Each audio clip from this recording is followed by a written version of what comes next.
Pog. Okay. All right. Welcome everybody. How you doing? What's up, Cold Club? Welcome. I just woke up kind of late, and we're starting the stream kind of late, Cold Club. So sorry about that. uh,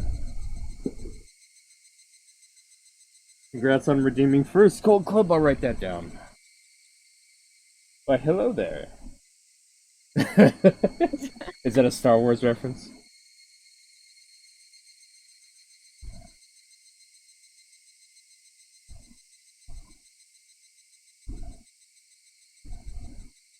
Uh-oh. Your front gate. Wait, what? I don't know, I'm just looking at the thing. My wallpaper? Oh. I don't know. They said, hey, check the front gate for a sec. How the fuck did you get a... I don't know, I'm just reading a message. I don't know what happened. How did you... Did my fucking wallpaper show up for a second? No, someone said, hey, Pengu, check front gate for a sec. Disc front gate, not Well, real yeah, front yeah. gate. I looked at it and I guess my Oh, okay. wallpaper showed up. Oops. Oopsie daisy. Just ignore that, Dan Brew.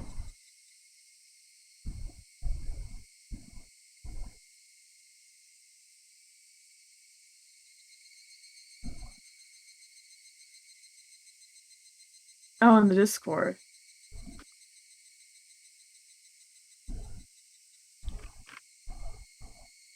In Discord, what? I don't know. I guess maybe the preview. If you mouse over it, you can see it. So other people seeing what you're streaming probably saw your desktop preview in the Discord. Okay. That's weird. Yeah, I probably wasn't looking if it showed.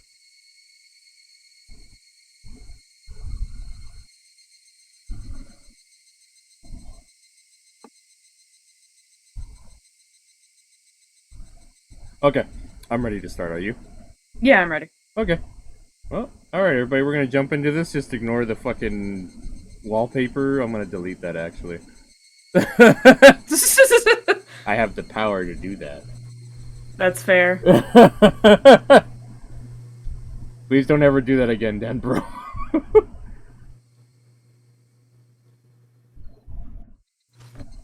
Okay, let's start it up. I'm looking forward to this. You can see it alright? Yeah, I can see it. Okay. For you, the final mystery. Time-killing chapter. I now entrust you with all the mysteries hidden within Higurashi when they cry. However comical it may be, if you have reached any conjecture, then you have passed. The final novel is a meager reward for you. Conjecture is impossible, you have the right to reject this story. So this wasn't, like, the last chapter they're talking about, the all-cast review section, they were talking about this was not even planned, this chapter? They just threw it in, I guess, last minute? This is oh god, my friend knows more than I do, but this chapter is I don't want to say too much, of course. It's very clear within like the first few minutes, but it's follows a different pattern compared to the first three, where it's school murder mystery, school murder mystery, school murder mystery kind of pattern. Yeah. So it's more thrown in where it's probably not planned for the initial story pattern. It's still important because it puts together other pieces and other stuff that pops up later and gives you a different. It's not the same exact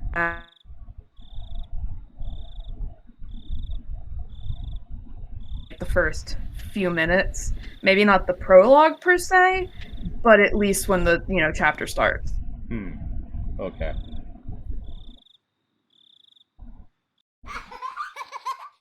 Oh, I love the baby laugh. I can't tell if that was a creepy baby or not, but it didn't sound like it. This arc includes choices that were added in the console version. These choices result in dialogue changes and can lead to bad events. Do you want to see these choices? This sounds like Oh, something. wow. This is the first one that has that. There's in chapter 5, but I think these are probably for the console arcs because I don't think this chapter had choices. I don't think you can really get a bad ending, but I mean, if there is a bad ending, I don't remember. It's at the very end and it's very small. So I Hmm. mean, you can do choices if you want, but it's not gonna be like I think. anything massive. I remember. Okay, I'll say prompt choices and highlight correct answers, so I can save Yeah, before each choice and see what happens with the bad answers for yeah, shits. like I said, this arc, the console only chapters may have some sort of choice dependent things, but chapter 5, which for some reason I cannot remember the name of, the main arc of this, Steam game, I don't think had many or any choices I can think of, and if it did, it was till not towards the very very end. Because I played this modded and it did not give me, and I don't remember this, or I just clicked, but I would, yeah, just click the last one. I don't think it's gonna pop up unless you play a side chapter, which I don't think you will. Who is the criminal? Yes. Don't we search for them in the story? Who is the criminal? Yes. Do you even know what the criminal did? Who's the criminal? Who is the criminal? And who will kill me now? Hmm. Midsummer 1985. Oh, that's after the story usually starts. I had misread the time and ended up arriving too early. The schedule board flipped with a series of clacks. My flight to Sapporo was still a bit later on. I still had over an hour before boarding. Well, I might as well close my eyes for a bit on that bench over there then. I came here directly from work, so maybe the fatigue from that was making me sleepy. Oh, I know that feel, buddy. Finding a suitable bench, I put my luggage on the seat next to me and settled down. Whew. Akasaka? Who the fuck is that? Akasaka. Akasaka.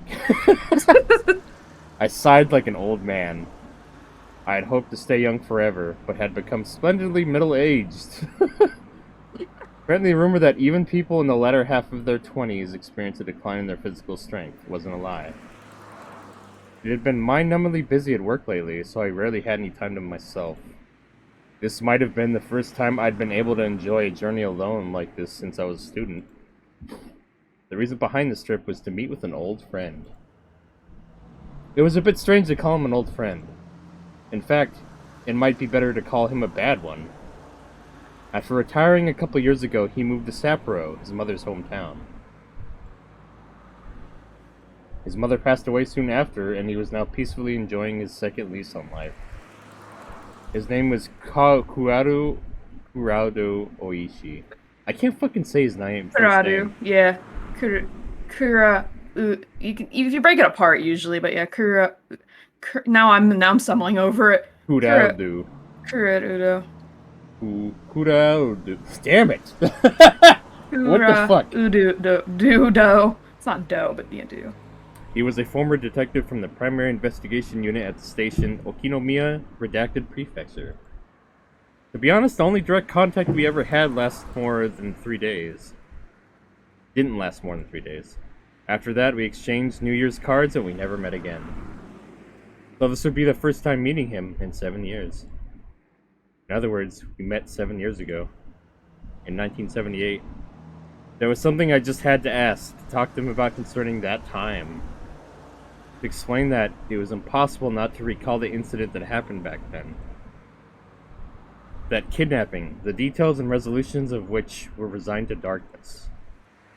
Also, it was impossible not to recall a certain mysterious girl. My name is Mamoru Akasaka. It was a year that had been strangely hot even though it was only June. Early summer 1978. Goodbye, teacher. Okay, bye. Watch out for cars. Don't get isekai'd. Watch out for Shakun. And don't drop in at a friend's house along the way. Make sure you get your textbooks in order for tomorrow before you go to bed. Clatter, clatter, clatter. The lively sounds of the children running towards the hallway.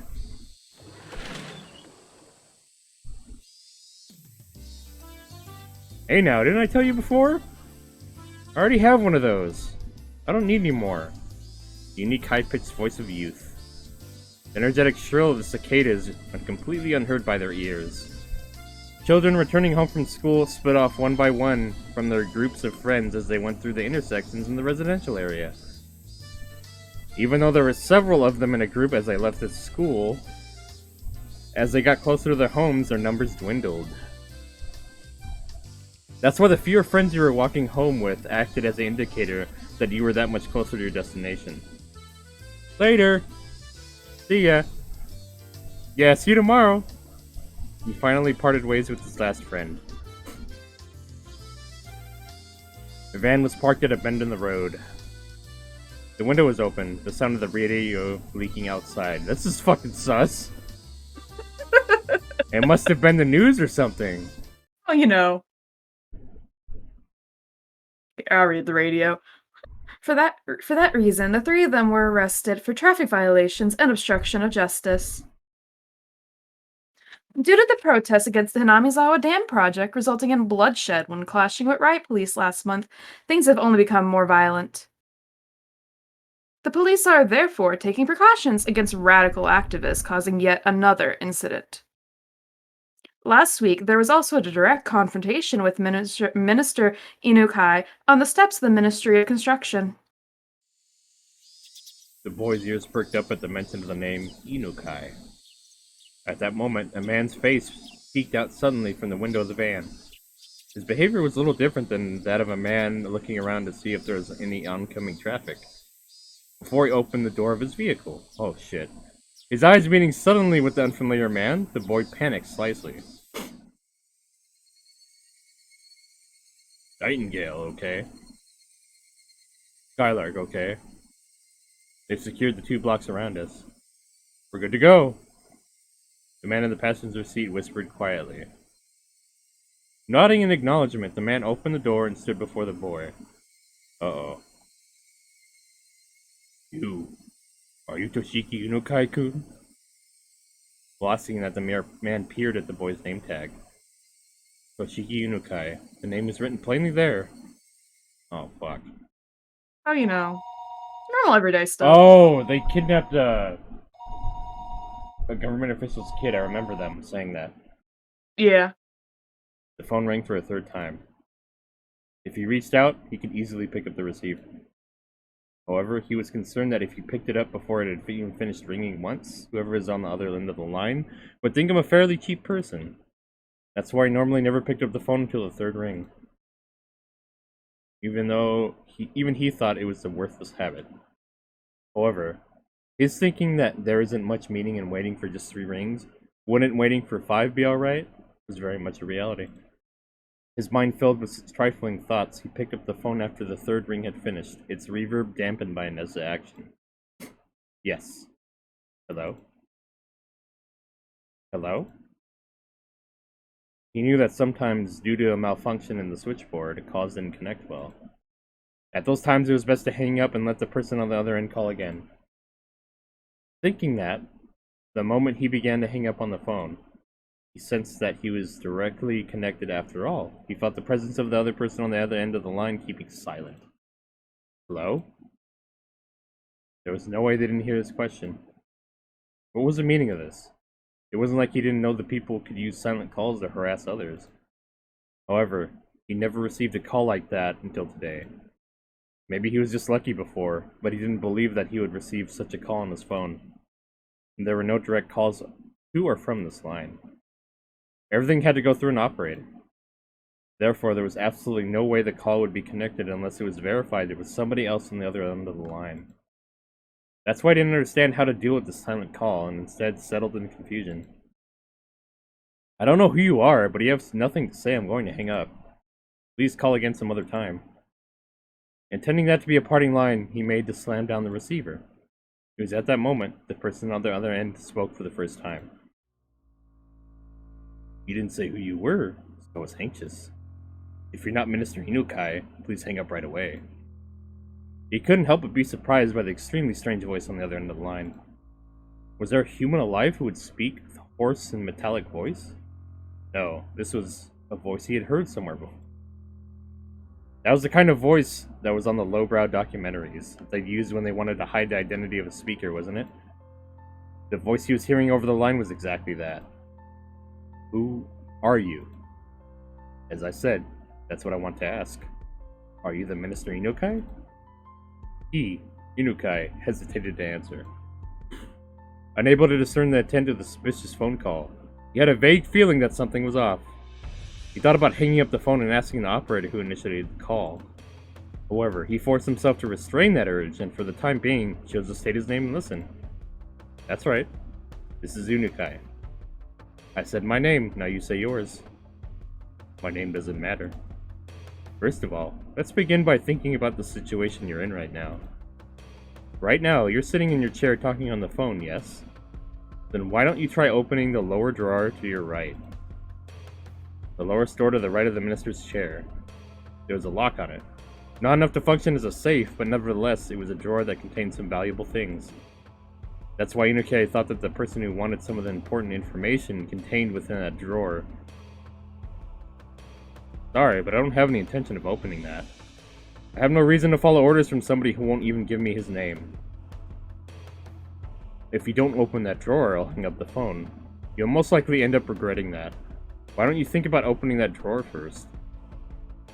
Inukai didn't like following the orders from the suspicious person one bit. However, he was concerned about what the man said about regretting it, so he decided to open the drawer. He took the small key he kept stowed in his wallet and unlocked the drawer. His hand stopped right before he opened it. What if there was a bomb inside and it would explode if the door was opened? That delusion took a hold of him. I'm like, yeah, that's relatable. He quelled that instinct and opened it. Did you do it? The thing that's in there, do you know what it is? What is the meaning of this? Hey! I don't think there's any need for me to explain, is there? I'll give you some time, so please think about it a little. I'll contact you again later. Now then, pardon me. Hey! Wait! Hello? Hello? The call had already ended. That would not change no matter how much he yelled at it. Even still, Inukai, without realizing that, continued yelling into the receiver for a while. The drawer was still open. On top of the folders crammed in the drawer, it lay there. Toshiki Inukai, written in plain lettering on a grade schooler's name tag, just lying there. Enshrined there, completely out of place, as if it were cowering.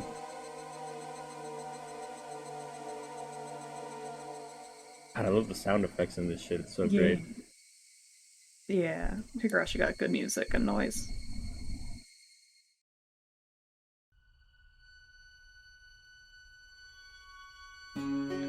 Oh god, yeah, the opening. Uh-oh. I love openings.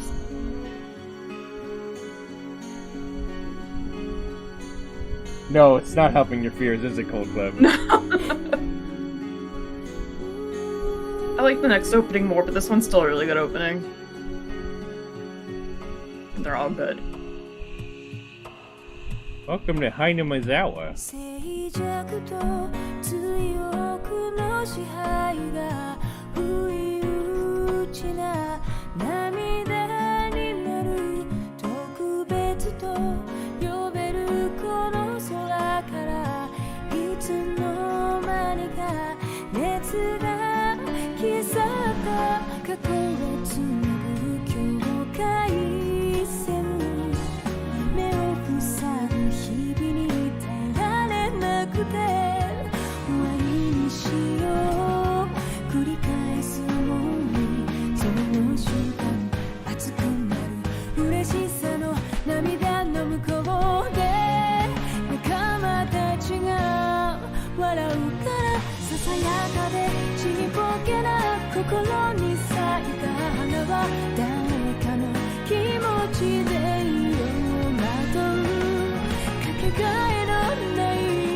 That sets the tone pretty well, I'd say.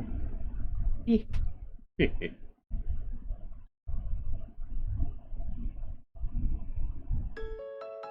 you remember Yukie? This picture. This is where I first proposed to you. That brief moment before you nodded back. You probably wouldn't know just how much it seemed like an eternity to me. Yes, I would have never thought the amount of time could feel like an eternity. Compared to how long I had to wait for you to propose to me, it was. From the moment I met you till today, compared to that time I've spent since I was born, it might only be a brief period, but there are definitely precious, beautiful days that deserve to be called an eternity. That time continues even now. From now on. I wonder if it'll be a boy. Or maybe even a girl. Other one is fine. Boy or girl, either way, it's living proof that we love each other.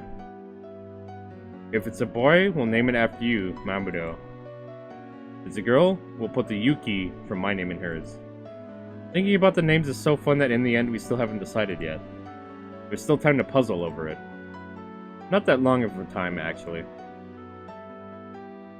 You see, Yuki, there's something I have to apologize for today. It's about your job. Sorry. It looks like an annoying bit of work has come up. In the worst case, I might not be able to be there for the delivery. It's fine.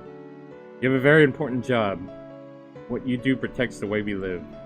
Compared to you, it's nothing. Please go ahead. When you return, I'll be waiting here with our child. Thank you. Also, I'm sorry. Please don't apologize. If you feel guilty about it, then you can just atone. If I atone that much, no matter how much money I have, it won't be enough. Hehe. Ice, did you sneeze or were you crying? I didn't cry. Did I sneeze? I don't think so. Maybe I made a noise. I don't know. I don't know. Let me blow my nose real quick. Also, this part's very hard to tell because there's no names, but it's, clearly two people talk. Yeah.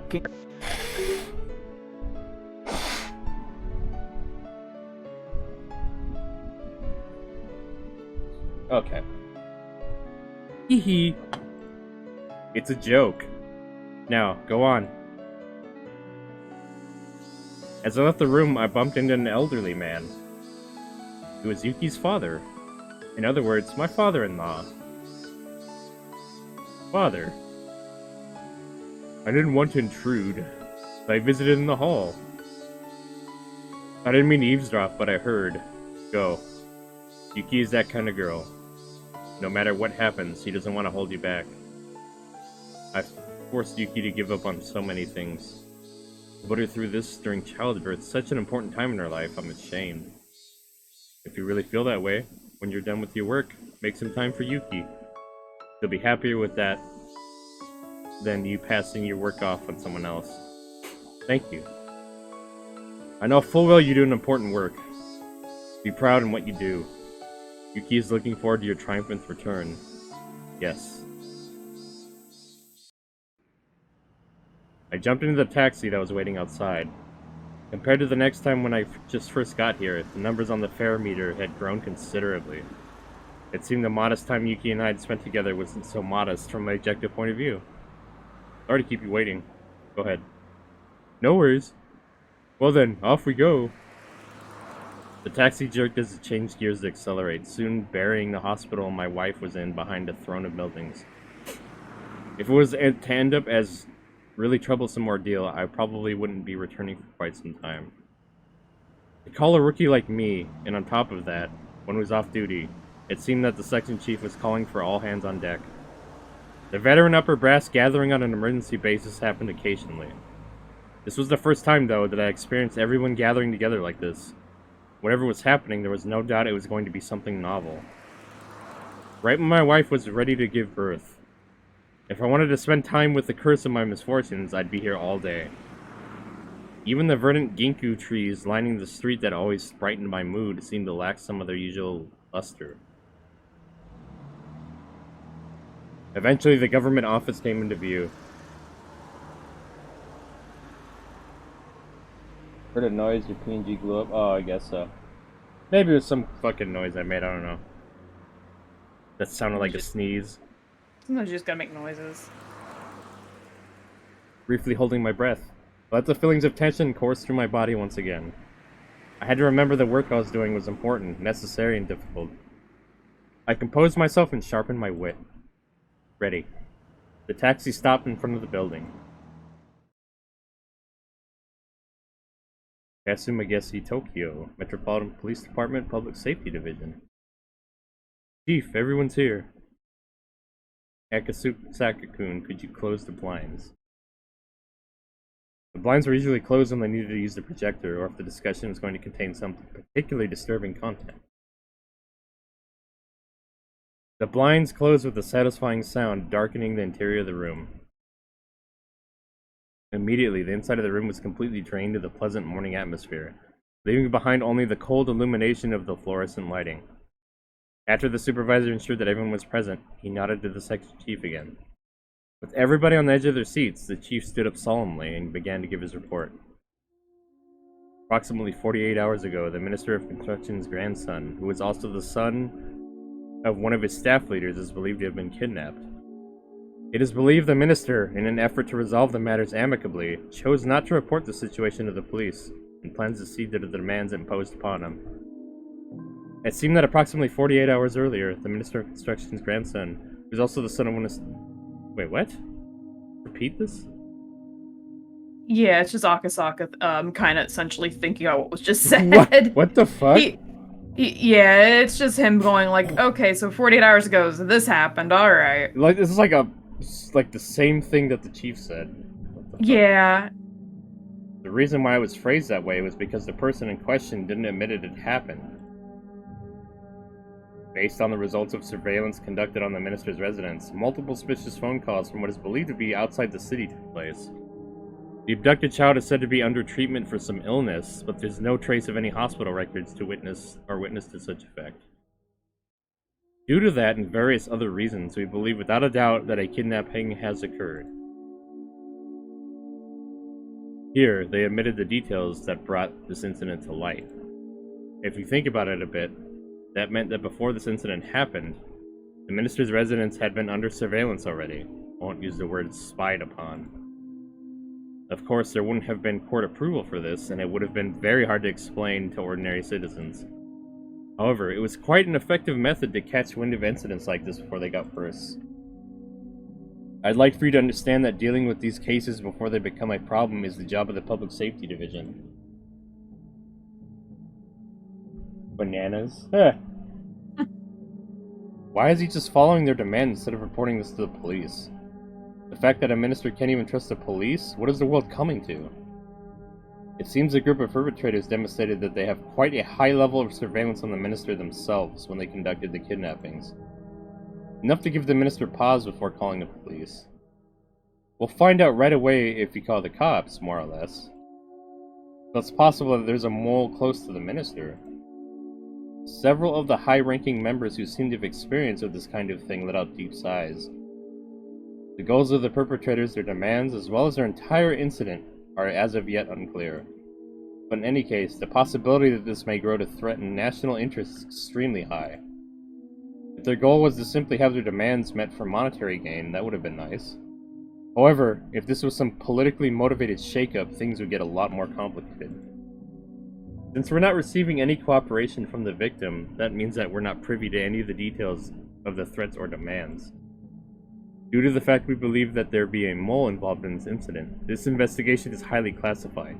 Only the people in this room are to know of this. Furthermore, as this case is our utmost priority, we'll be placing a hold on everybody's normal duties. Understood? After that, the supervisor continued on, tactfully explaining our course of action. If this incident were to become public, it was possible that the minister's political life would be over. I'll spare you the explanation of how the rest of our dominoes would fall, but in the end, support in the Diet would decline, followed by a no-confidence vote and a snap election. And it might even expand communist influences. Shit, not communism. Oh shit. Oh shit. Oh shit. In other words, we wanted to handle this delicately. Kawasaki and Saiki monitor communications from the minister and the child's residences 24/7. Find out what the minister is doing. Report anything that happens. The remaining members investigate whatever is related to this case as assigned to your units. Focus on your line of investigation on the commies, Reds, and Confeds. What? Yeah, communist Reds, yeah. Was there a communism problem in Japan? This is around, short, I mean, they mentioned it, like, a little bit in Chapter 2. It's, shortly after, World War II. Japan's still feeling all the World War II nonsense, at this point in history. 1978? I mean, they're still feeling a lot of, like, the after effects, of all the shit that went down because of World War II. We'll get into that more later. Don't worry. It's been brought up, because you remember, like, in, Chapter 2 where they mention a lot of, where Mion's talking about all the cans with the World War II and stuff like that and what they ate. Oh, yeah, that shit. Jesus. Yeah, that it gets tied in all together. It gets brought up here and there early on. But Okay. it's gonna get talked about a little bit more here with political stuff because the politics, the chapter. Oh, shit, political chapter, eh? Yeah. Don't discount the possibility of foreign involvement either. I've experienced one or two unamicable situations before. This, however, was the first time I've seen things get so hectic.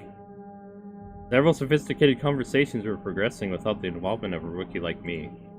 I didn't intend to be timid, but I couldn't hide my confusion at this unfamiliar situation. And cover that.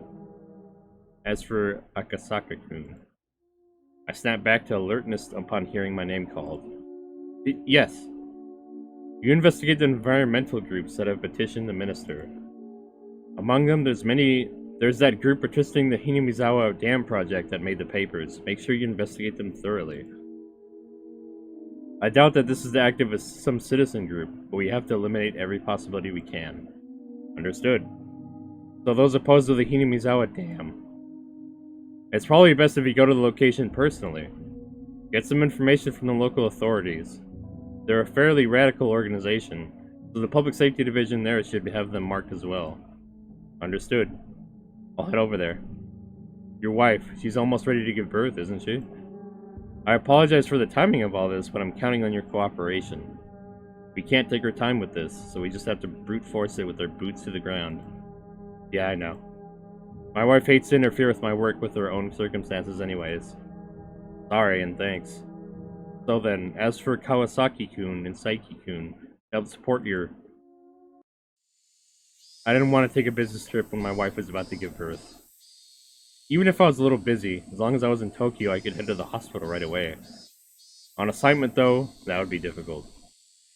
Even so, I knew the work I was doing was important, and fully understood that I was in no position to be so selfish. I'd have to make it up to my wife for having to be away at such an important time. My wife, Yuki, would probably forgive me with that smile. The only thing she could hate doing would be holding me back. My male ego, though, at least wished she would have tried to stop me. Sorry, Yuki. I don't mind if you always complain to our child that their father couldn't come to the hospital when they were born because he was too busy with work. The next day, I took the bullet train to Nagoya, and from the transferred to the redacted prefecture. The train to the redacted prefecture. Getting to my destination by land took several hours. If I was traveling by air, in that amount of time I could probably get as far as Hong Kong. Redacted prefecture was by no means close. I never sat in first class except for work, but whenever I did, the seats seemed stiff. Closing my eyes, I mentally reviewed the documents I read yesterday. The group under investigation, the Onigafuchi Guardians. They are a group of residents opposed to the development proposed under the Hinamizawa Dam project. The local protests were quite heated and were getting more radicalized. Even limited to what was written in the newspapers, there was bloodshed that occurred during a clash with the riot police, interference with the dam construction, too many to count. They want business workers that get paid nothing much to solve a kidnapping, yeah? Yeah? The number of petitions, sit-ins, and direct appeals to the relevant organizations were innumerable. As an extension of that, there was a direct appeal to the Minister of Construction the other day. This was the reason why we were investigating this group in the first place. The land that they lived on was going to be submerged, so it was no wonder why they would go into a frenzy about it. Even given that, though, could they really be capable of doing something like kidnapping the Minister of Construction's grandson in order to halt the project? From my take on it, I had serious doubts. This kidnapping plot was extremely sophisticated and complicated enough that it was believed there was some political backing. This wasn't something that could be pulled off by some group of local protesters. But just like the chief said, the plan was to eliminate all possibilities. While I'm in the redacted police's reference room, taking my time investigating, the higher-ups in Tokyo would probably solve the case. Without my involvement entirely. Even if that was true, I couldn't regret being away from Tokyo while my wife was ready to give birth. This was work. There was really nothing I could do. Ding dong. The announcement that we would be arriving at our destination soon snapped me back to wakefulness. He's probably gonna regret taking this job. I don't think he really had a choice in the matter. I mean, because he is just kind of gets assigned to you. Yeah. The Onagafuchi Guardians? Yeah, they've been quite active around here. The Prefectural Public Safety Department had already had the documents and a cup of tea ready and waiting for me. The short of it is, there were a group of residents opposed to the dam. Really, it's probably better to say that every resident living on the land that's going to be submerged is rising to action, though. Like the old saying, fight to the last, they're a determined and well-prepared lot. It'd be nice if they drew the line at just being a moderate residential organization. The stack of papers they had prepared for me in the document room was by no means thin. At first, they were pretty much your average citizen's initiative, but ever since that incident with the riot police, they've really started to heat up. Now they've got a violent mentality on top of growing increasingly radical. Violent organizations usually indicate ones that enforce their own ideology without regards to the democratic process. Yeah, that's usually how it goes. Breaking that down, many of those organizations had held extreme left revolutionary ideologies. Considering that, I couldn't help but be surprised that a citizens group would end up going that far. Radical citizens movements happen occasionally. It seemed, however, that this group was nothing as trifling as that. It seemed that I would have to consider exactly what this Onagafuchi Guardian was. The Guardian's demand, in other words, the withdrawal of the dam project. How far would they go to have the demand met? The kidnapping of the minister's grandson was classified. Yeah, me and the homies bet something bad's gonna happen while he's gone? Probably. Sometimes things happen. And you go, whoa. That meant, of course, I could tell the redacted prefectural department about it either. As you know, there were arrests after last week's confrontation with Minister Unukai. There's enough reason to believe that they could use illegal means to assert their demands. I skimmed over the list of criminal records related to the Onagafuchi Guardians recorded in the documents. The contents were all violent, not giving me the barest hint of a feeling that these people were trying to uphold the law. Could you give me a basic rundown of the types of illegal activities that the Onagafuchi Guardians are engaging in? The chief opened up a manila envelope, fished out several unorganized sheets, and spread them out on the desk. It seems that raids on the construction site are the most common. At first, they were committing relatively petty crimes like cutting power cords, jamming locks, and breaking office windows by throwing rocks. Of course, what really happened first were things like demonstrations, sit-ins, and distribution of pamphlets. Lively but democratic forms of protests. At least they tried to be democratic at first, huh? Yeah. Maybe, Cold Club, I'm not sure. However, then the demonstrations and police clashed, which started a riot, leading to numerous injuries and arrests. It was from then on that the Onagafuchi Guardians, like their name implies, began to take a more demonic form of resistance. Ooh, they got all demony. I mean, they did name themselves after the swamp. Yeah. You clipped it? Cold clipped it? What? Hold on, I'm gonna go delete that clip. Oh no, not the download it down. Don't fucking clip that, cold clip. Come on now. Oh. Clip the funny moments, not the stupid moments. Any clip is a good clip, though. I woke up Unless for a fucking nap. Ugh. Don't judge me. Ugh. You may need some fucking water. Maybe my throat's dry. I don't know. you're allowed a limited number of voice cracks. Ugh. If the raids were frequent, didn't the local police open their patrols? Well, of course they were on full alert, but they were against locals, you know? There wasn't that much of a police could do if they were sneaking around under the cover of darkness. You might as well label the entire map of Hinamizawa village around the damn construction site enemy territory. No matter how alert the police were, the locals would just show them exactly how easy it was to sneak around. Actually, it was after the police upped security that the protesters started getting even more extreme, as though they were being provoked. Oh good, I'll hydrate real quick. Double hydrating, Thank you for the redeem.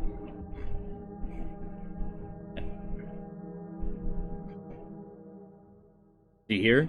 Can you tell things started to heat up? An office set on fire. The destruction of heavy construction equipment. Destruction? They couldn't have used explosives. No way. See, they crammed the gas tanks full of sugar cubes. If they do that, it fouls the engines. Even in Japan, it seemed that there had been people doing that to vehicles of occupying forces right after the war. Compared to misdemeanors like breaking windows, it was extremely violent and aggressive. After being toyed around with that to that extent, the local police have completely lost face. The arson was a bit much. After that, the local police drastically increased the number of personnel they had stationed there around the clock. The raids on the construction site quieted down a bit after that. Used the word quieted down, but that was still smack dab in the middle in the list of crimes. See, after they found the attacking the site had become difficult, they started resorting to personal attacks. The first people targeted were the construction workers. After that, there was silence. What was being described to me was a guerrilla war fought in the jungle. Threats and violence against the workers. Harsh words and harsher rocks thrown. There's quite a list of accusations here, but there's not a whole lot of convictions. Of course not. First of all, there's no witnesses. On top of that, even if we identify the perpetrators, they have alibis coming out of the woodwork. What do you mean by that? Take, for example, you're walking around Hinamizawa, when a certain man stabs you with a knife. You remember the person clearly and even know his name and address. However, the knife doesn't have any fingerprints on it, and there's no other physical evidence. Well, you'd think this would be a run-of-the-mill case of assault, wouldn't you? In Hinamizawa, though, it's a perfect crime. Everybody is, the entire village, they're all in on it. To protect the man who's the perpetrator, they'll get their story straight and prepare an alibi. To that end, they'll probably even forge some evidence. There's nothing they can do but put them on trail. On top of that, there's not being any material evidence, though. People testify one after another to cover this side of the story. Any prosecutor would hesitate to file charges.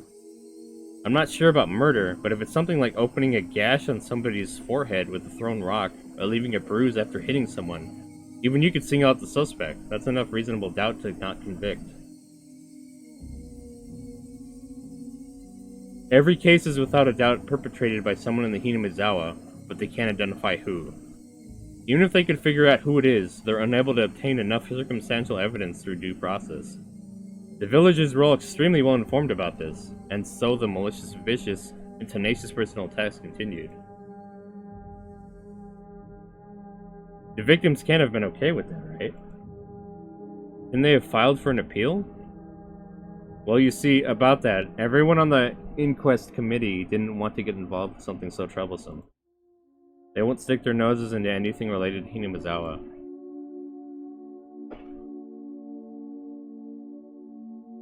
Please don't delete it. I'm gonna delete it, Cold Club.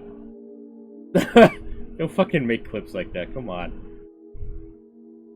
The inquest committee is comprised of a random selection of local residents. Okay, Wren, do you want to start reading? I figured this shit. No, like, this is Yeah. a lot of fucking... Don't you just love all the men talking and like wondering where all the women are? Where are all the cool characters? It's just old people talking. Look, they're saying important things. Yeah, but Yeah, goddamn. I can start reading. Yeah. Do you want me to just any character? You probably should keep reading Akasaka though. I'll do that. Yeah. All right. I can read the other people. In the event that the prosecutor fails to get a conviction, they have the power to order a retrial.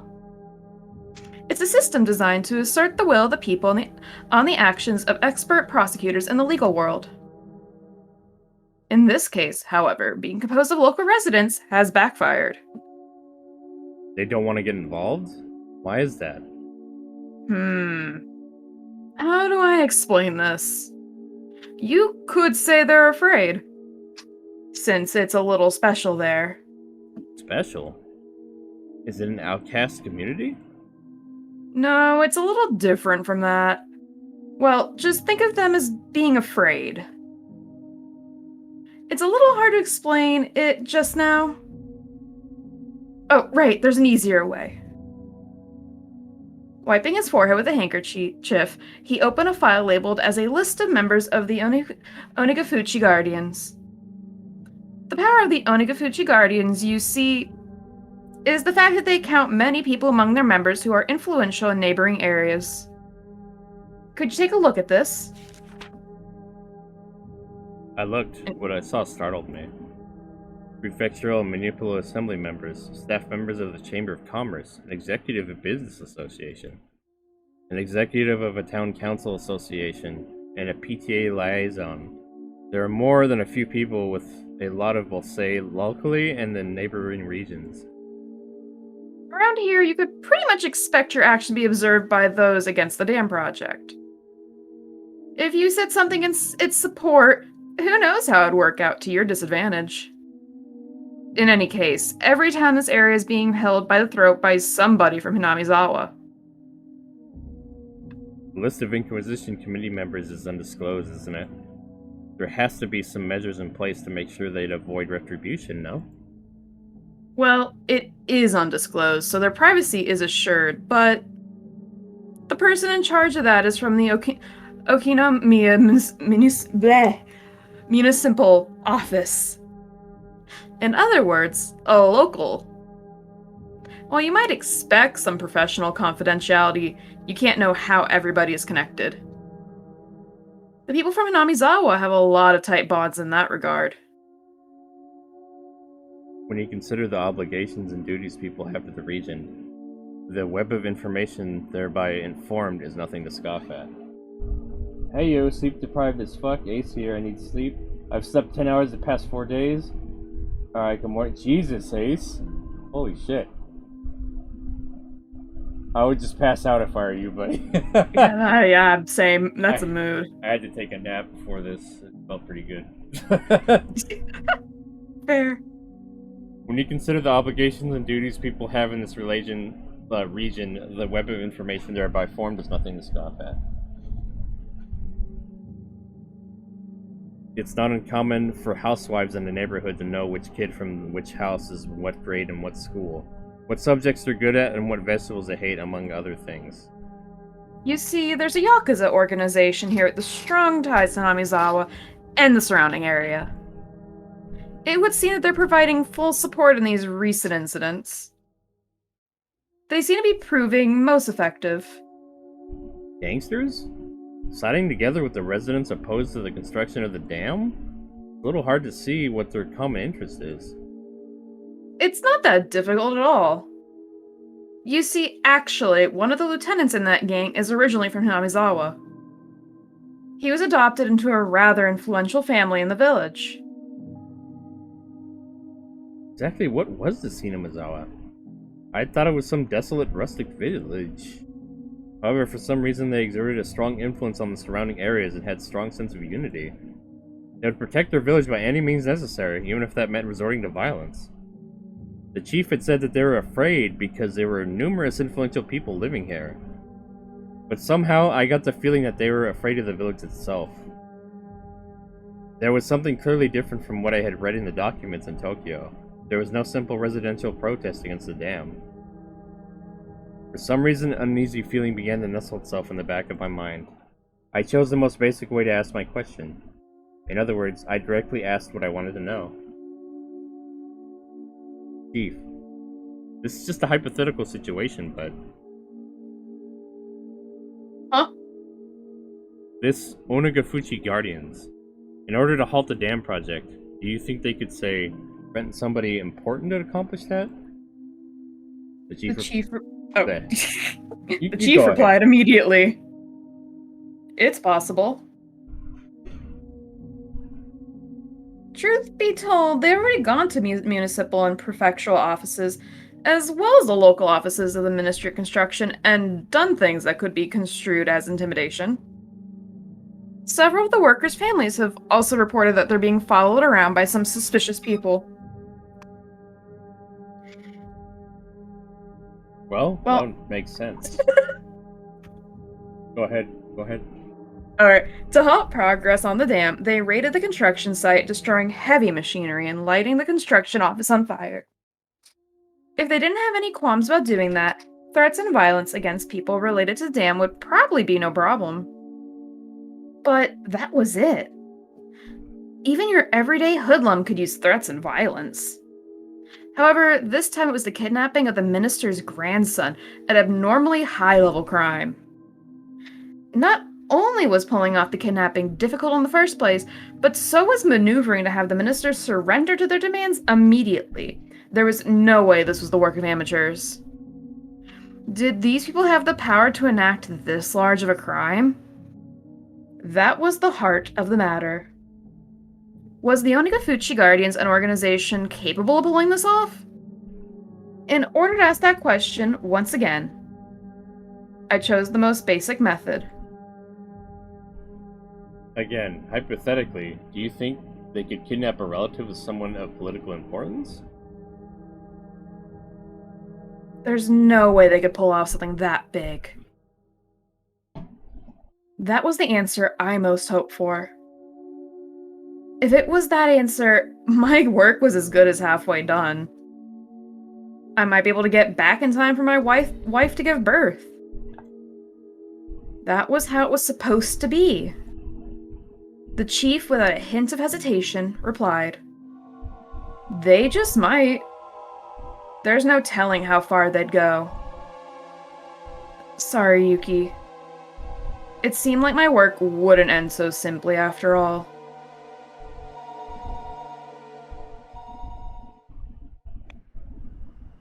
Oh, Akasaka-kun. Good work. How's the information gathering at your assigned region? It's coming along. It seems I'll be able to meet with the local public safety department, so I'm planning on heading out that way. How's the investigation in Tokyo going? The others are progressing along, but the number of groups we have to investigate are countless. Time isn't really a luxury here. There were no new developments at this time. No matter how suspicious the Onagafuchi Guardians was, if they solved the case in Tokyo, my job was done. It looks like my wishful thinking wouldn't come to pass. Oh, buddy. Hanging up the phone, one second, let me move my Discord. The text sometimes likes to go bad. Uh-oh. Yeah, because sometimes, like, the quality changes, and I'm, like, trying to make it. Here, let me close it and then reopen it. Shion. Thank you for the biddies. Shion, how you doing, buddy? Bet. Uh-oh. I felt sleep deprived, betrayed, and so much more. I really need sleep now. Oh, get your sleep, buddy. Thank you for the lurk, man. Is the text all messed up still? I had to, sometimes I have to, with Discord, it's like, oh, you should disconnect and then reconnect it. I'm like, why did we decide we want to do that? Oh, dear. Heck Now I'm Discord. Yeah, Discord's a functioning, thing, I swear. But I can see it now. Hanging up the phone, I let my gaze drift outside the window to the valley of unfamiliar buildings. Akasaka-san. A car you can borrow just returned. I'll take you to it, so follow me. Ah, thank you. He showed me the elevator to the underground parking lot where a battered sedan was waiting for me. It's gonna explode! Boom. That the steering wheel kept drifting to the left was a little concerning, but it would be enough to get me around for a while. Oh, gee, thanks, guys. This was a perfect car. Like, this will get you killed, but don't worry about it. My destination was Shishibone City, Redacted Prefecture, an area under the control of the Onigafuchi Guardians. The Okinomiya police station was right on the front lines. Oh man, going into the fucking den of the beast right now. Yeah, sometimes you. I It's like it's the border. He'll be fine for now. It's okay. It's just the border. wonder if he's gonna get killed. Okinomiya Police Station. Yeah. Shishiban City was, as far as provincial cities went, rather behind on the times. Okinomiya, recessed in the mountains, was even more remote. Oh jeez, kitten, what are you doing? They're all just putting hearts at you. Oh, kitten. I made a joke yesterday, like if I demanded that everybody who watched my stream donate $5 each time, and I was like, kitten, if I did that, you wouldn't show up to my streams no more. And he's like, bet. There was a bet. Oh, kitten, you're too nice to me, kitten.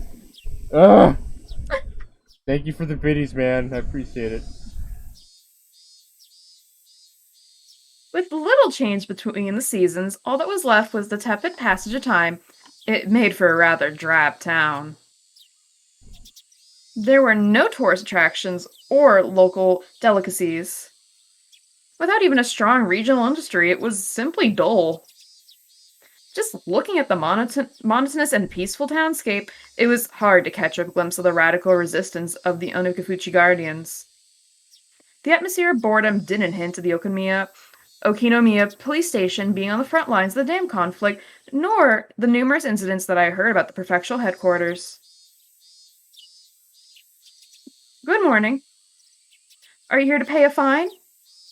No, I have an appointment with Handaya-san from the Public Safety Division. Please tell him it's Asakasa. Or Akasaka. Akasaka. Akasaka. Oh, kitten, you made me eat my fucking words, man. You paid me double. Jesus. My apologies. Please wait a minute. The clerk, who thought I was here for a parking violation at first glance, after fumbling with the unfamiliar extension number, told the person on the line they had a visitor. Welcome, welcome. Akasaka-san, was it? It must have been tiring traveling out all this way. Sorry, we have to do this here. I tried to reserve a reception room, you see, but the counselor suddenly woke up and chased me out. I would hesitate to call where we were in a conference room, as it was very small and cluttered. The cramped space was packed with lockers. I had the impression that it was more of a change room that doubled as one for smoking. Listening to his crude chortles, I didn't get much of a feeling that Handaya, who was head of the local public safety division, was much of an intellectual. But I knew that, in exchange, he had both experience and absolute confidence in his instincts. I apologize for interrupting you during such a busy time. I'm Akasaka from the Metropolitan Police Department. Pleased to make your acquaintance. Handaya from the Public Safety Division. Nice to meet ya. I was threatened by Sankai from the prefectural gangbusters to be generous with my cooperation. Gangbusters? You mean the Prefectural Crime Prevention Division? You see, we're treating the Onigafuchi Guardians as an extension of the local Yakuza. You'd have to be a newbie if you think they're just a residential protest group. These guys are committing massive crimes. He's just laughing it off. Yeah, it's just crime. Oh well. What are we gonna do about it? They said at the prefectural office, too, that the Onikafuchi Guardians was linked to the local mob.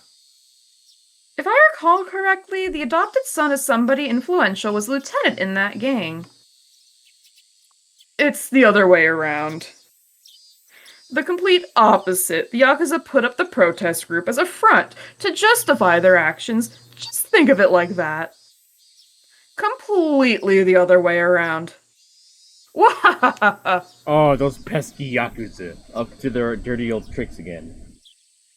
Hyundai was just about rolling with laughter. This was slightly different than the info given to me at the prefectural office, but somebody embedded locally would be more knowledgeable. While we were talking, occasionally some people who seemed to be detectives would come in and change. One of those individuals, noticing Hyundai's guffaws, came up to us. Hell yeah, oishi! I was wondering what you guys were talking about. No. Oh, Kuro-chan! Perfect timing. Why don't you join us? This here's Inspector Akasaka, who came all the way from the Tokyo Police Department. An inspector? I'm still a rookie. My name is Akasaka. Pleased to meet you. It must be nice to be so fresh-faced. Did they hire you this year? No.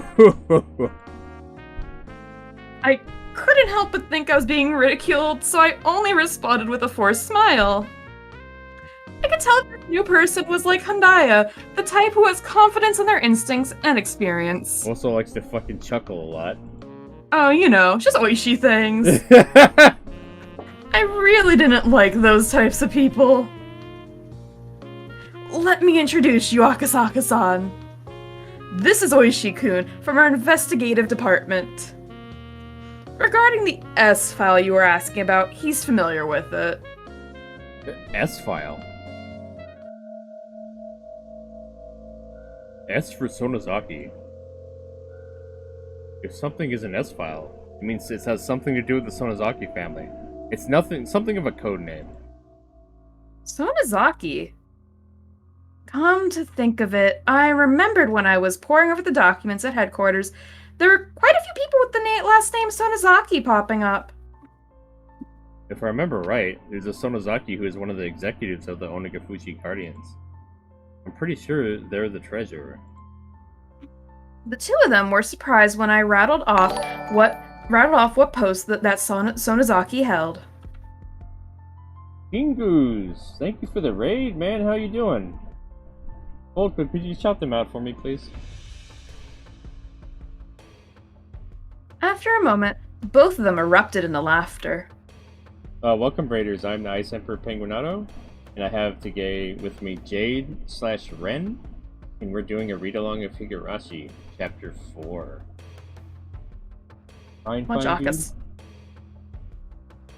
Much Akasaka. Yeah, how was your stream, buddy? What were you up to? We're just reading this spooky visual novel. It's fun times.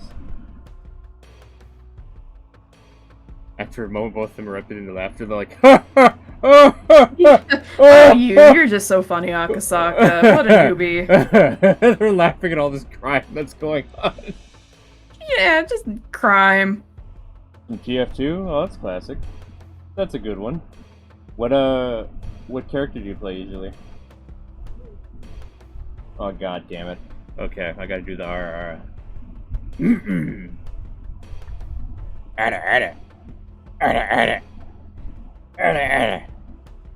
There you go, kid, and hope you're happy. That cursed RR. Usually the Demolition Man. Oh yeah. That's the one character I never got any good at. He takes a fair amount of skill, I guess, to use. Then engineer.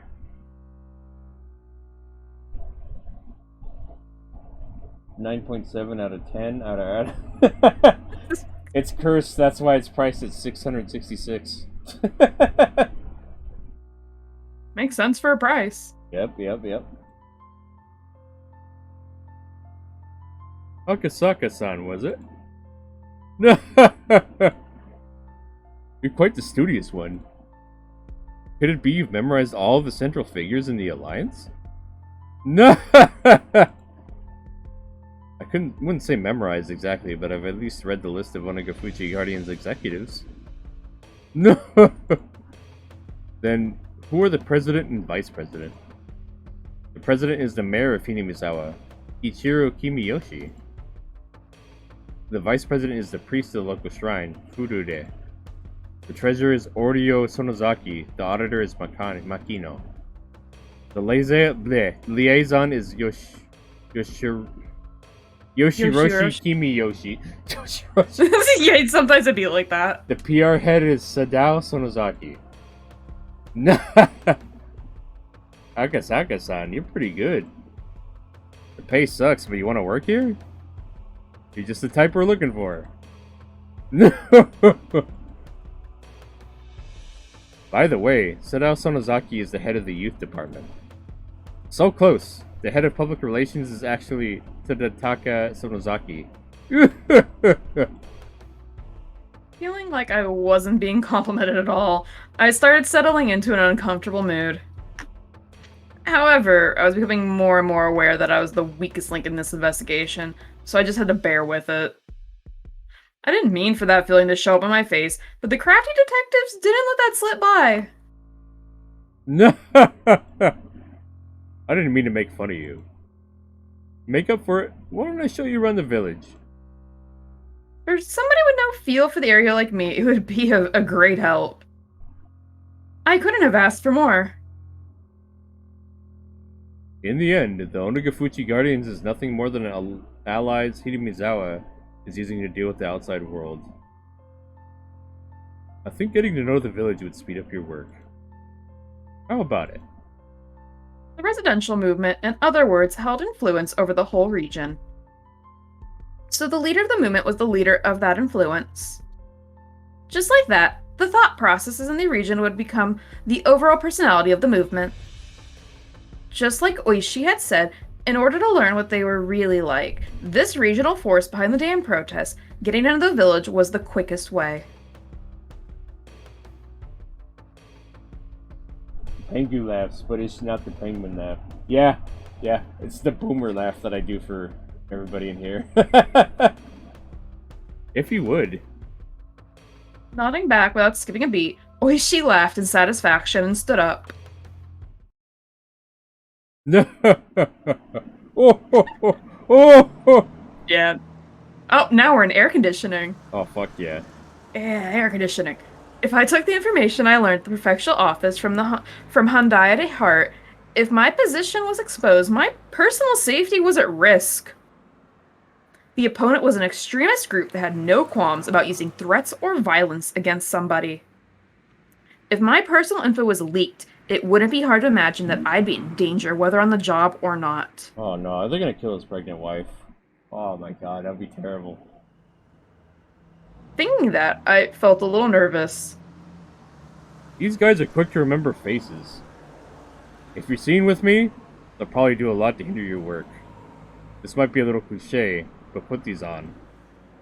Oishi handed me an incredibly suspicious disguise that comprised of a baseball cap, sunglasses, and a mask. I didn't want to get all hot and stuffy, but Oishi's warning was probably right on the money. Considering that, I put them on with appreciation. It looked so suspicious that Oishi had to smile wryly. How much did I tell you again? Let's see.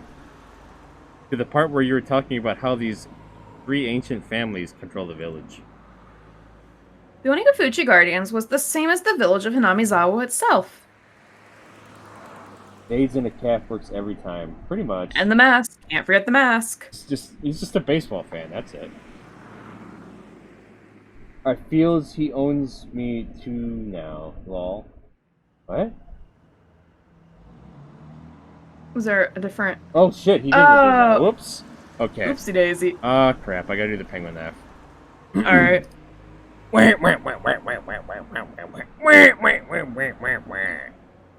Here you go, kitten. Hope you're happy. Meaning,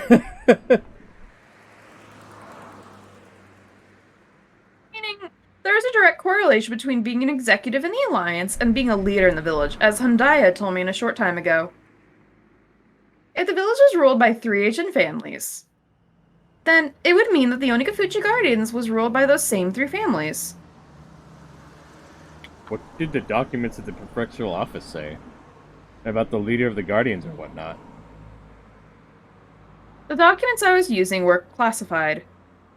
If I respond to Oishi's request, it'd be a breach of security. However, most likely, this man I judged was more well-versed in the situation than any of the documents at the prefectural police department, so I decided to answer him. That the president of the Alliance is the current mayor of the village, Ichiro Kimiyoshi. Oishi, upon hearing that, let out a small chuckle. For him to ask like that and to laugh at the answers it was recorded in the documents meant that wasn't the case in reality.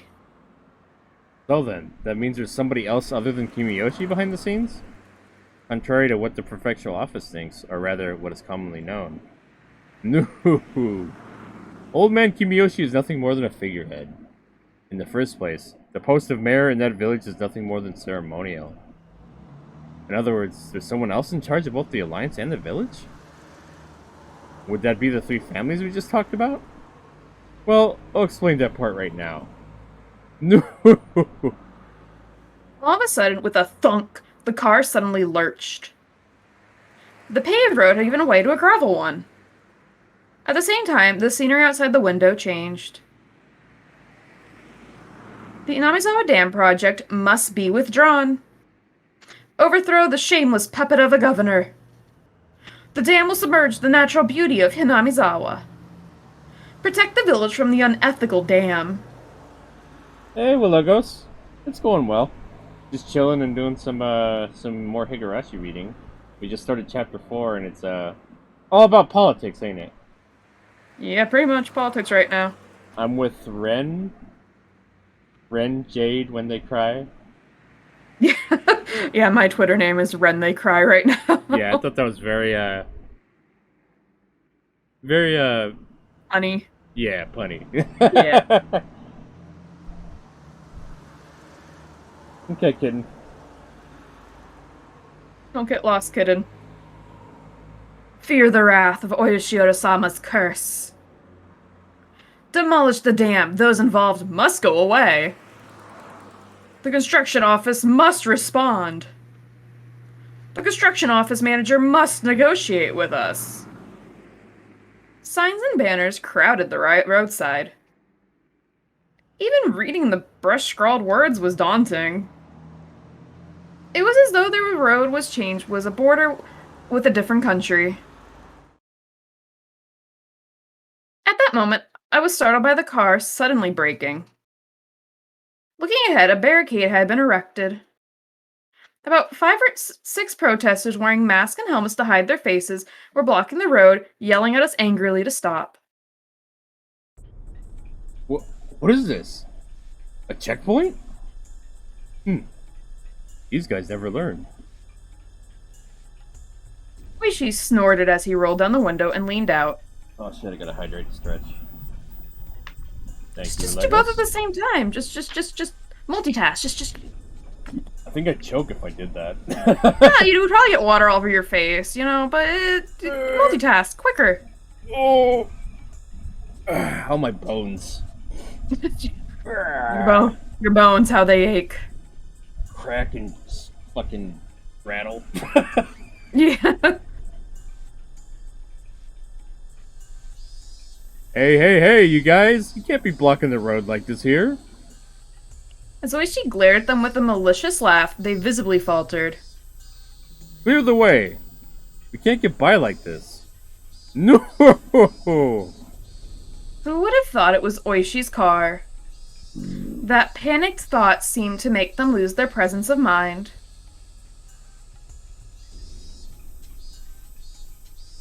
If we had known it was your car, Detective Oishi, we wouldn't have been so rude. Detective, what happened to your usual car? Is it in for maintenance?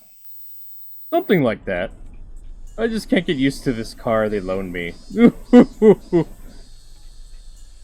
Judging from their brief conversation, I could guess they were familiar with the license plate of the car Oishi normally used. Oh, okay, I gotta do another R. God damn it.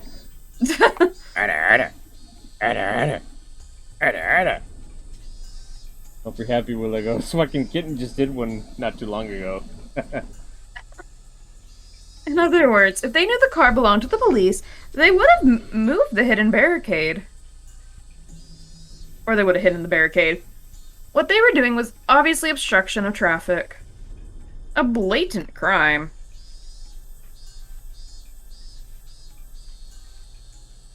Oh, I gotta run an advertisement. Shit. During a visual novel. Oh, shit. Alright, folks.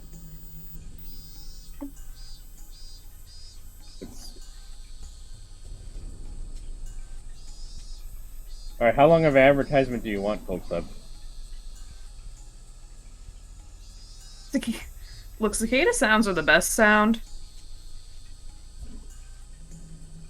It's just the crying of the cicadas. Cicadas. Yeah. Cicadas. Cicadas. Things that cry. Cicadas, seagulls, and storks. 10 That's seconds. it. The shortest I can do is 30 seconds. So let's go ahead and do that. I don't even look. What's the longest ad you can even run? I don't even look at that stuff, I'm not gonna lie. 3 minutes, I believe. Oh god, I'd cry. And I'm already crying. I'm on the list now. Things that cry. Cicadas, seagulls, storks, me. Thank you for the host, Legos. I appreciate that. But yeah, it seems to me like these guys are kind of afraid of Oishi. I mean, have you seen Oishi? Look at that man. That's the Oishi over there. He's a big, thick boy.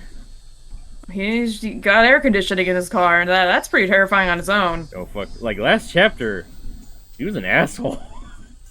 Jesus. I mean, well, Keiichi was kind of a dick to him at first too, but then Oishi was like, "Hey, stop fucking with me, kid." And he crushed his shoulders. It was funny.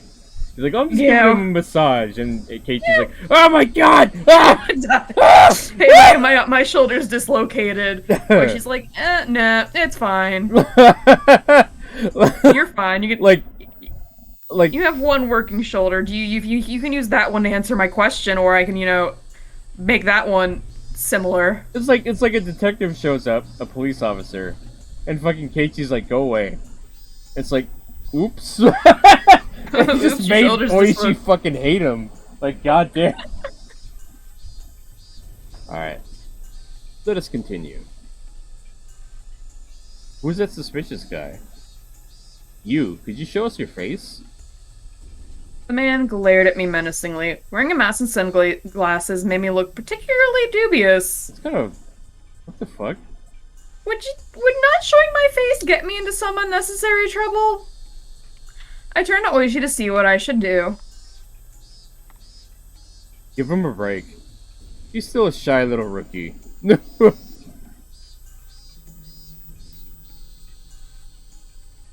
We just wanted to make sure he wasn't anybody suspicious. Hinamizawa has been in a bit of a stir as of late. No.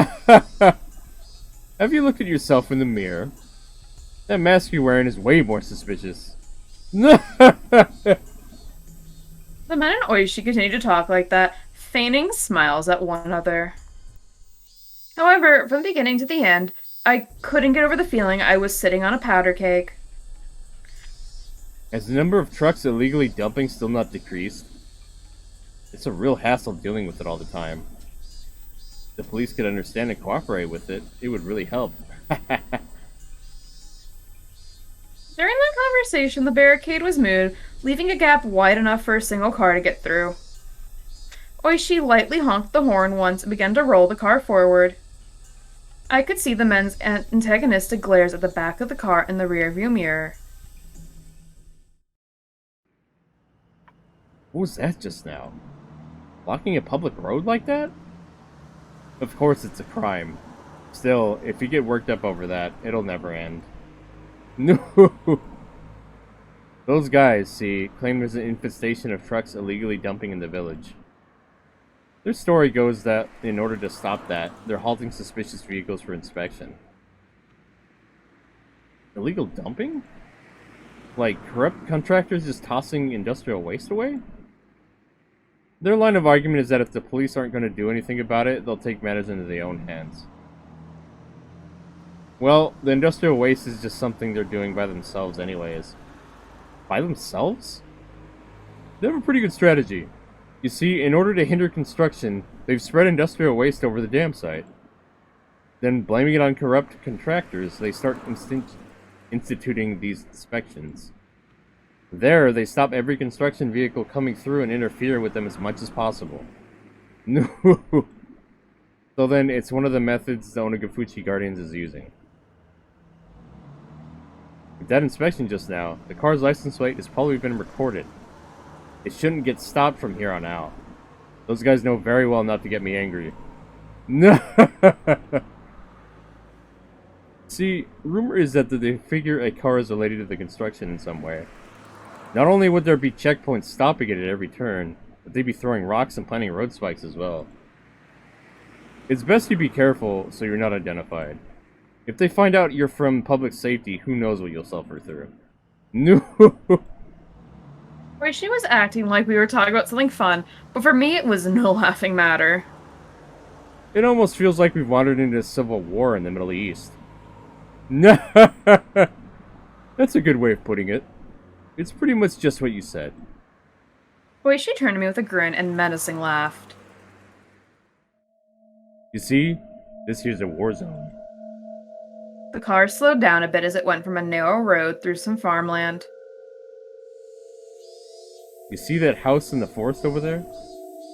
That antiquated one? Looking at where Oishi was pointing, there was certainly an old, traditionally designed house. That belongs to the mayor, Old Man Kimiyoshi. You could say it belongs to the main Kimiyoshi house as well. There's a lot of branches, but they'd be the one with the three families. The three families. The ancient families that control Hinamizawa. That's right. And one of the others is the Furude family. Their house doesn't even have a single branch. All that's left is the head priest's family. Right over there, there's the shrine. He's the priest there. By the way, the Guardian's office is on the grounds of that shrine. The office of the Onagafuchi Guardians. If these guys were the enemy, that would make the shrine their stronghold. Can we go look over there? The shrine is the Furude family's private property, you see. Being police, we can't set foot there without a warrant. See, they've got a member of the Diet with ties to the village backing them up. Basically, being the police had strengths and weaknesses. Well, even when we talk about the three families, that's something from a long time ago. Way back when, those three families used to hold councils to decide things about the village. Meaning, it's different now?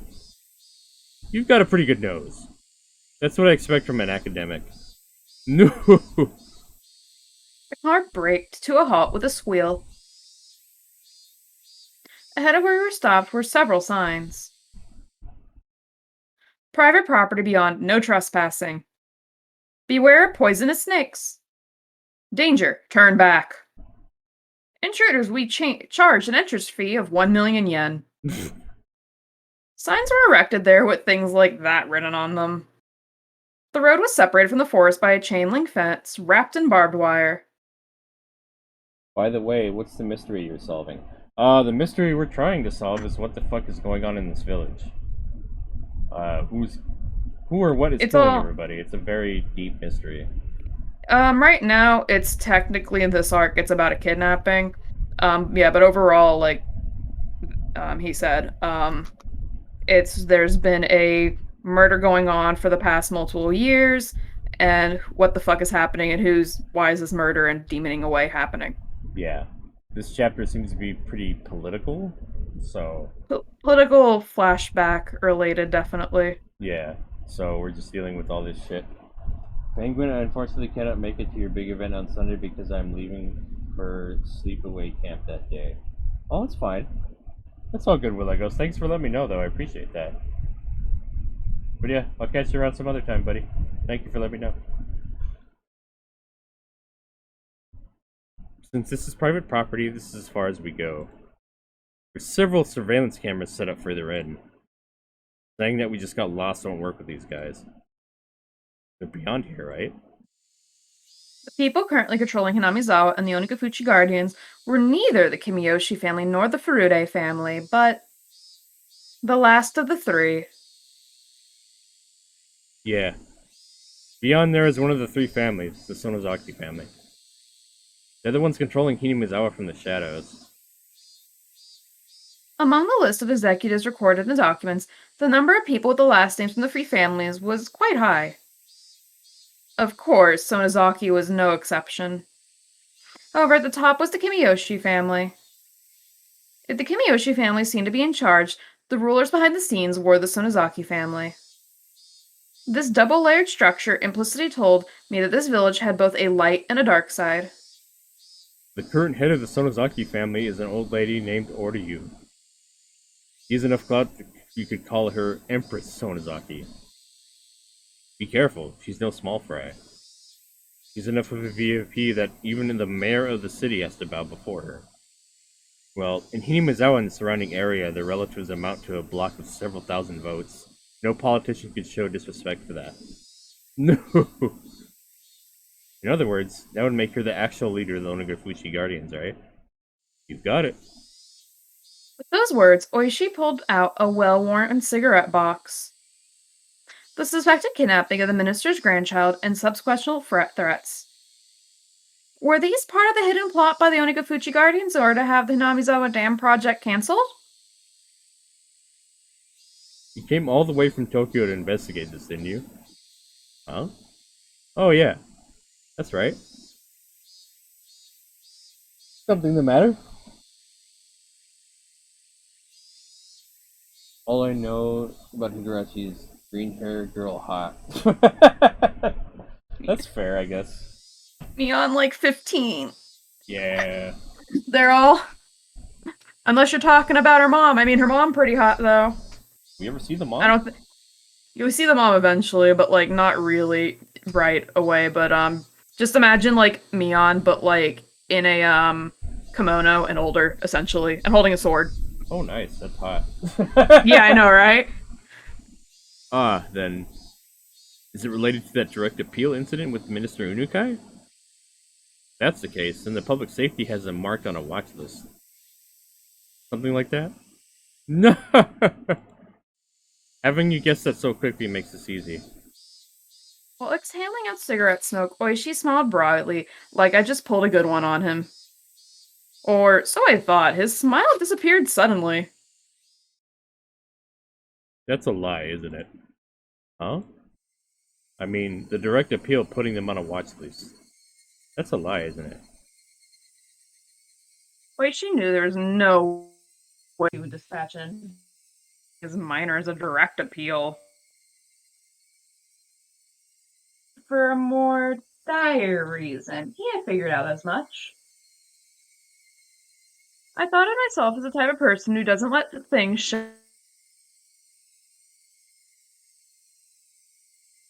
In front of his watchful gaze, Uh oh, you're cutting out. let me move my mic. Is that better, or should I? That's better, yeah. Okay. Oishi silently lit another cigarette, as if waiting for me to interject during his awkward fit pause. I see. So this was a veteran detective's way of getting someone to spill information. But as long as I realized this, there'd be nothing more. If I didn't open my mouth, I wouldn't have to lose anything.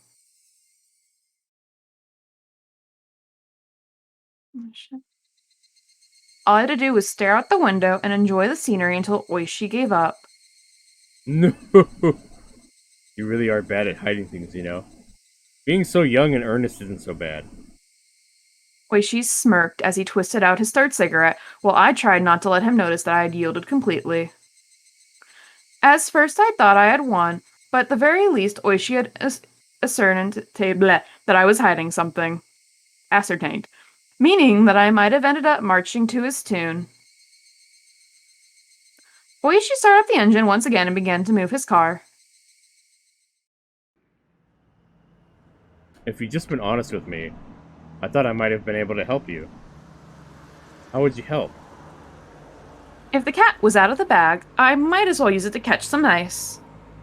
Well, this depends on what we're talking about, but I might be able to set you up with someone who's knowledgeable about the goings-on in Himizawa. An informant? No. I see. Is that what you call it? Why are you interested in my case, Oishi-san? Well, I'm the same as you. Isn't it our business to know things?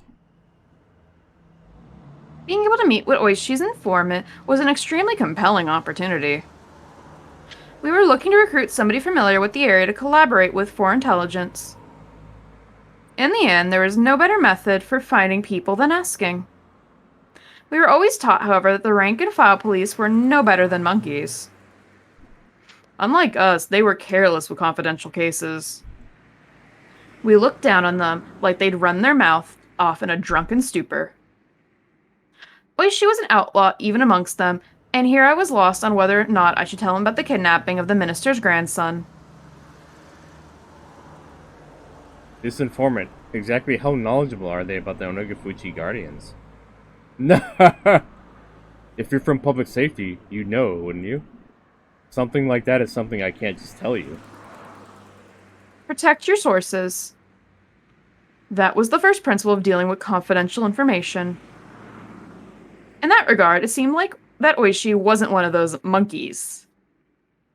Should I trust him, ask for his help, or not? It's just that you want to work for the feds and I work for the prefecture. I don't think our jobs are that different. I think I can be of help. However, I had trouble believing that this crafty old man would simply help me just like he claimed. Now, how should I go about this? I find it hard to believe that someone of your standing would help me out without strings attached. No! Well, it's not like I'm completely without an ulterior motive. As I recall, you guys have space in your budget allocated to pay informants, right? Something you don't need to submit a receipt for. Just a little bit of that would be the cost of meeting with the informant. In other words, give the compensation earmarked for the informant to you first. Well, it helps that the details of this deal are so clear-cut. He certainly was something else for being able to brazenly state his ulterior motive like this. Rather than him doing this out of the kindness of his heart, everything was a lot clearer if he was just being compensated for this deal. I felt that he was the type of man who was good at the backroom dealings. Don't misunderstand me, please. It's not me who needs the money, it's the informant, okay? Well, in regards to the payment, I'll be handling the money. No. When do you want it? Right now would be good. If you don't have it on you, tomorrow works as well. I pulled out a wallet that was different from my personal one. The price is pretty much fixed depending on what kind of information I was paying for.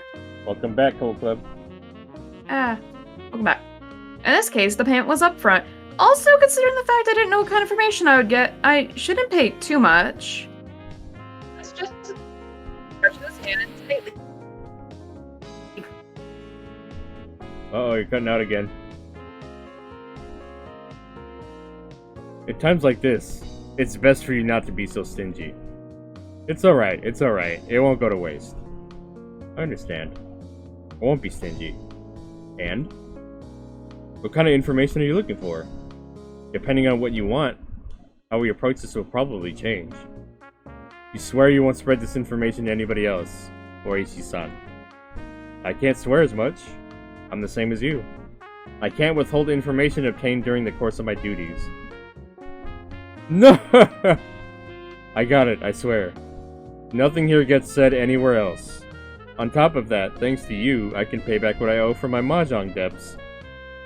In any case, I won't break a promise that involves money. No. I was still unsure if I should trust him until that very last moment, but in the end, I broke down. Oishi wasn't the type of guy I could trust 100%, but there was no mistaking he had access to underground information networks. In order to accomplish my mission swiftly, I needed his cooperation. I set my resolve. I'm investigating whether or not the Onagafuchi Guardians is related to a certain incident. Certain incident? There's a possibility that the Minister of Construction, Inukai, is being coerced by someone. Saying there's a possibility is kind of a roundabout way of putting it. It appears that there's a mole close to the Minister, and due to that mole, the Minister has been monitored quite thoroughly and seemingly was forced to cede to their threats right away. None of this was reported to us or the police. I see.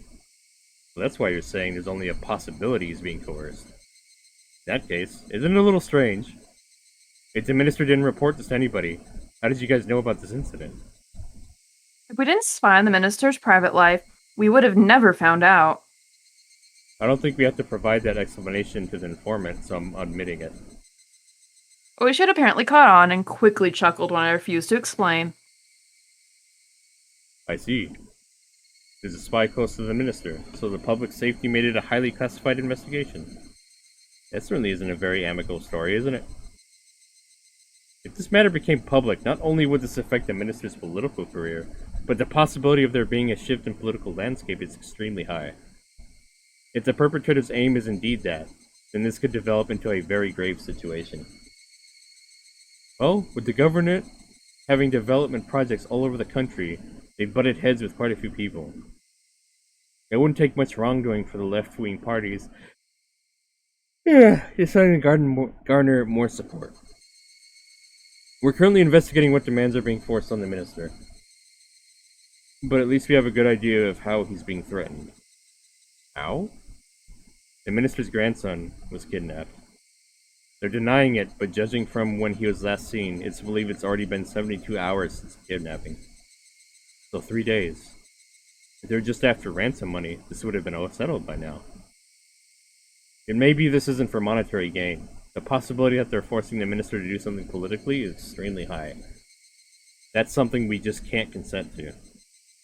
So then, the Onagafuchi Guardians was listed as one of the possible perpetrators. That is correct. Kidnap the Minister's grandson and demand the cancellation of the dam project. What do you think, Koichi-san? From your point of view, do you think that's possible? Oishi seemed to ponder the idea for a while. The section chief at the regional office had responded immediately with, "It's possible." However, Oishi, who was this well informed about the matter, was hemming and hawing. Finally, just a little bit. He said something that was really just a little bit strange. It was before the Meiji era, you see. This area wasn't named Hinamizawa village back then. It was called Onigafuchi. This is just what I heard from my mother. The topic was so completely and suddenly unrelated to the subject of the kidnapping of the minister's grandson that I was taken slightly aback. Onigafuchi? Oh, so that's why they're called the Onigafuchi Guardians. You see, the village of Onigafuchi was said to be inhabited by demons that devoured humans. Even now, it's believed that the blood of these demons partially courses through the veins of the villagers. Demons that devour humans? Oishi-san, what are you saying? It's information. I got a lot from you just now. A little too much. In exchange, I'm giving you a little freebie. Richie finally smiled, but it didn't seem like he was fooling around. Please continue. You see, these human-devouring demons, normally they were revered as Taoist transcendents, and they've tucked away from the rest of the world. But they ate people, after all, so apparently they'd go to villages in the foothills regularly and abduct their prey. They used to call that being demoned away, or onikakushi. Demoned away? Oh wait, yeah. Derp. It's fair. It was the first time I heard such a peculiar phrase. I'm back, my lungs are self-destructing? Oh, that's not good. Uh-oh. You got a cold or something, Cold Club? Yeah, that'd be ironic, and also your lungs self-destructing doesn't sound fun. However, I felt something slightly ominous from this horrifying tale of demons abducting people in order to eat them. It's like a Miyazaki film. I guess. Yeah, I mean, demoned away and spirited away are kind of similar phrases, but, you know, it's demoned away here because demons. Yeah. A tiny speck of dust got into my lungs. Oh, shit. Oh, yeah, that will do it. Oof.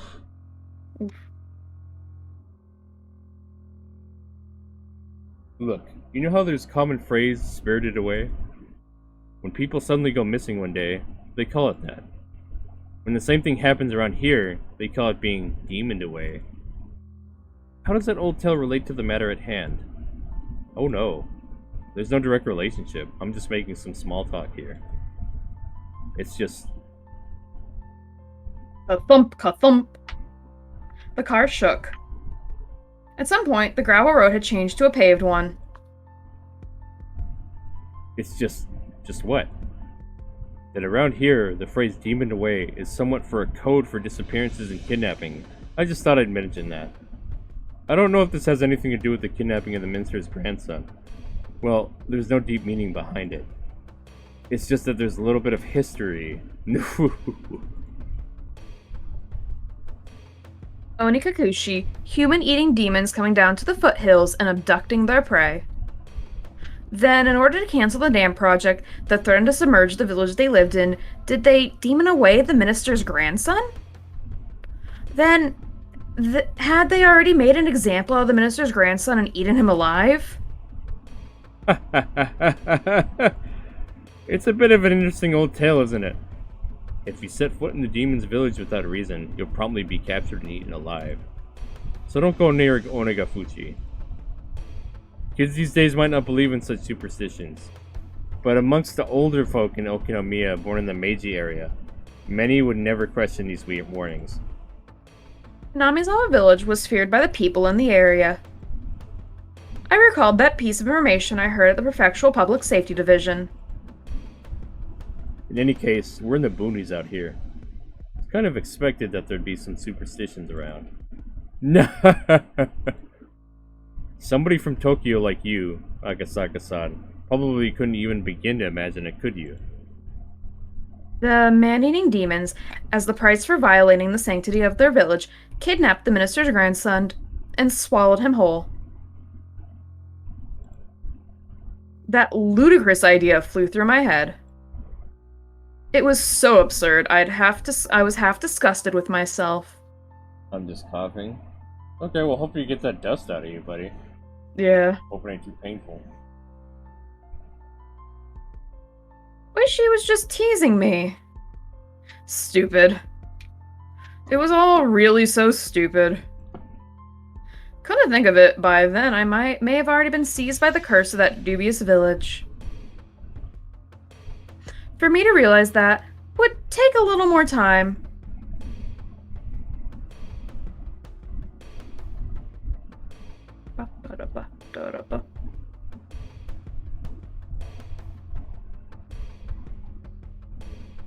You're just trying to scare him away right now and fuck with him.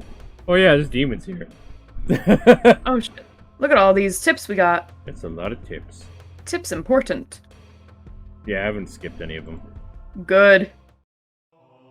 Phone call with Yuki.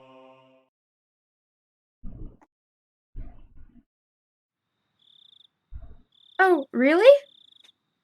It's tough when it's such a sudden assignment. Please be careful. Where are you headed? You're headed there? Whenever I headed out on assignment, she would ask where. Not just Yuki, but anybody would have asked the same question. If it was a cold place, she'd urge me to pack a thick jacket. If it was far, she'd warn me to be careful on the drive over.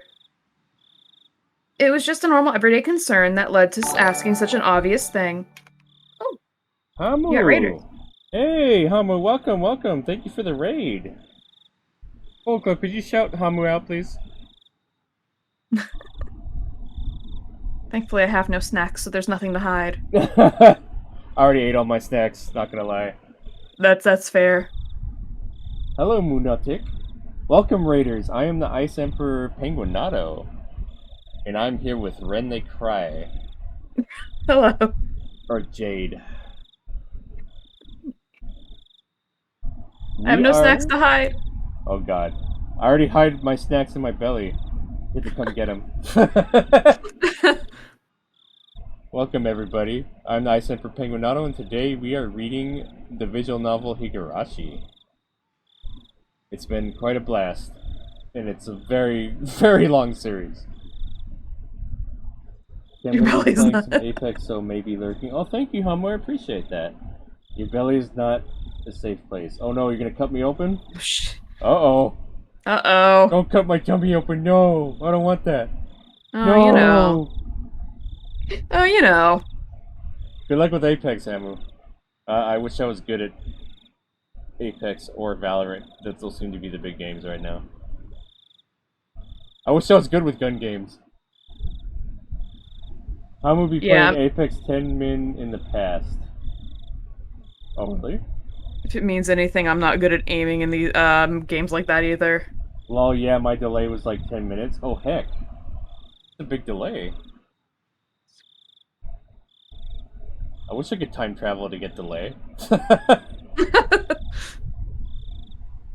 I don't think you want to time travel for delay that badly. I think you're fine. I'm pretty bad at FPS, multiplayer FPS. Yeah, I gotta fix my internet. Uh-oh. Hamster Oh, net? Gotta fix the hamster net. I'm with a hamster VTuber. She's really cute. aw. I'll definitely make sure to go over there when we're done. Oh, heck yeah. Were you in the tournament?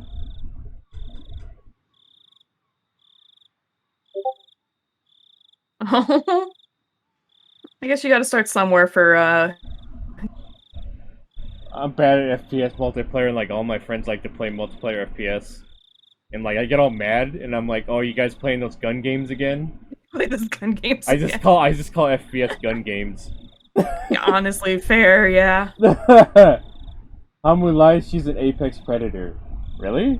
Oh shit. You're gonna get that song stuck in my head. Hamster's an apex predator. Oh fuck. It's the me. How can I read one of your? It's the Mean Girls. I think play has that Apex Predator song that's now gonna get stuck in my head. Uh-oh. Is I it Mean heard Girls? there was a tourney where you had to have a huge delay for no cheating. Usually they do that, no? I called them pew pew games. When I call them gun games, I make them sound so stupid. It's funny. Like they'll be playing Halo. I'm like, oh, you playing damn gun games again? And then I started calling like all gun games Doom clones because I really I love Doom. I love Doom so much, and I just call all gun games Doom clones. I think that's one of my favorite things is like calling a game that came out before a game, calling it the same as a game that came after it. Yeah. Like with JoJo, and it's like, oh, what's this Persona stuff going on? Is this a Persona reference? And it's like, how much can your friends want to hit you over the head? I haven't tried Persona yet, so I'm not sure if it's that similar to JoJo. No, they just both have the part 3 just has the tarot card stuff, and Persona has a lot of the tarot card stuff also going on. So it's like, oh, here's the star, and it's like, wow, is that a Persona reference? And everybody's like, no, they're all tarot cards. Oh, that makes sense. The tarot cards. People say to start with Persona 4. One day I'll try it. One day. I've only played Persona 3, and I gotta play Persona 4, but Persona has... They're not connected, so you can start with 3, 4, or 5, but I'd say out of 3, 4, and 5, 4 is probably the weakest. It's just on Steam, so that's probably why people suggest it. Yeah. But usually 3 and 5 are the more well-liked, and I don't really know anybody that remembers anything much about 4. 3, I think I'd have to get off the PlayStation Network.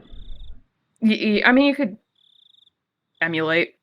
You know, just rip your own game, totally. But yeah, no, I mean, rip a copy that I have. Yeah, your copy. But yeah, no, I emulated it pretty decently on the PS emulator.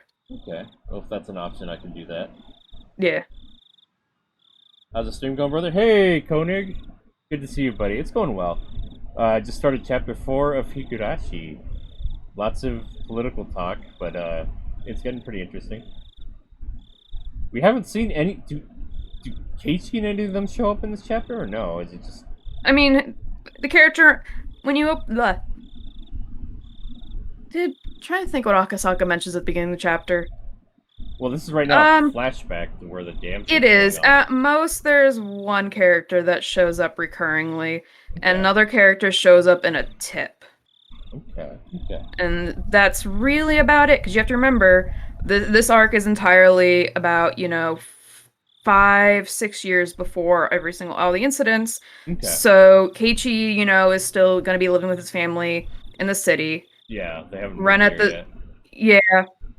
Yeah, Ren is doing Rena things, and then they've mentioned Rika's parents quite a few times, so Mm-hmm. she's Yeah. going to be living with her family, and Satoko's doing Satoko stuff. Totoko's with her At family this still. point, They're not dead yet, I don't think. I mean, her family was the ones that, are involved in the incidents, so they're not dead yet, no, because they're No. involved in the incidents. So Yeah. she's gonna be with her mother and father. Brother's still gonna, be there. So she's with mom, dad, brother. Rika's with her parents. Rena's doing Rena stuff. Mm-hmm. Um, Is Rena still in the village or no? Because well, she moved out for a while, I think, she right? moved out for a while, then moved back in. I think it was about 2 or 3 years before the current main story. So she's not going to be here, no. She's So not the back yet. people living in the people living in the village right now of the main characters are going, Sonozaki. So you're gonna have, Mion, Shion. I don't know when Shion's nonsense happens. So essentially, Mion, Rika, Satoko, and one of them is reoccurring, and the other one shows up in a tip for a little bit. And Okay. that's mainly about it. But Okay. one of them's very important, so you'll see a lot of one of them. Okay. It was. Did you read this already? I think you did, right? Yeah, I read that. Okay. Alright. I felt sad that I couldn't answer such a run of the mill question. Sorry. It's something that you can't talk about, isn't it? Please be careful. Sorry, Yuki. At some point, you start apologizing right away. Even though when you first started your job, you were all gung ho about it. Hehe. Yuki laughed as though she had realized something. At times like this, Yuki had the magical power to see right through me. It's already been quite a while since I was admitted to the hospital. Are you finally getting lonely? Don't tease me. I'm too old to get lonely. Hehe. Oh, really? You actually like to be doted on, don't you? Don't you start getting a little faint of heart when I'm not around? Hehehe. Aw, jeez. I can see the little devil horn sprouting from your head right now. You've always been like this. You can't hide it. You can't hide it. If I don't play with you, you get all lonely. I can hear your tail wagging over the phone. Hehehe. The sight of Yuki wasn't something you could guess existed from seeing her usual modest behavior, and it was something that she didn't show to anybody else but me. Normally I'd poke her to hide my embarrassment and bring an end to the conversation, but I couldn't do that over the phone.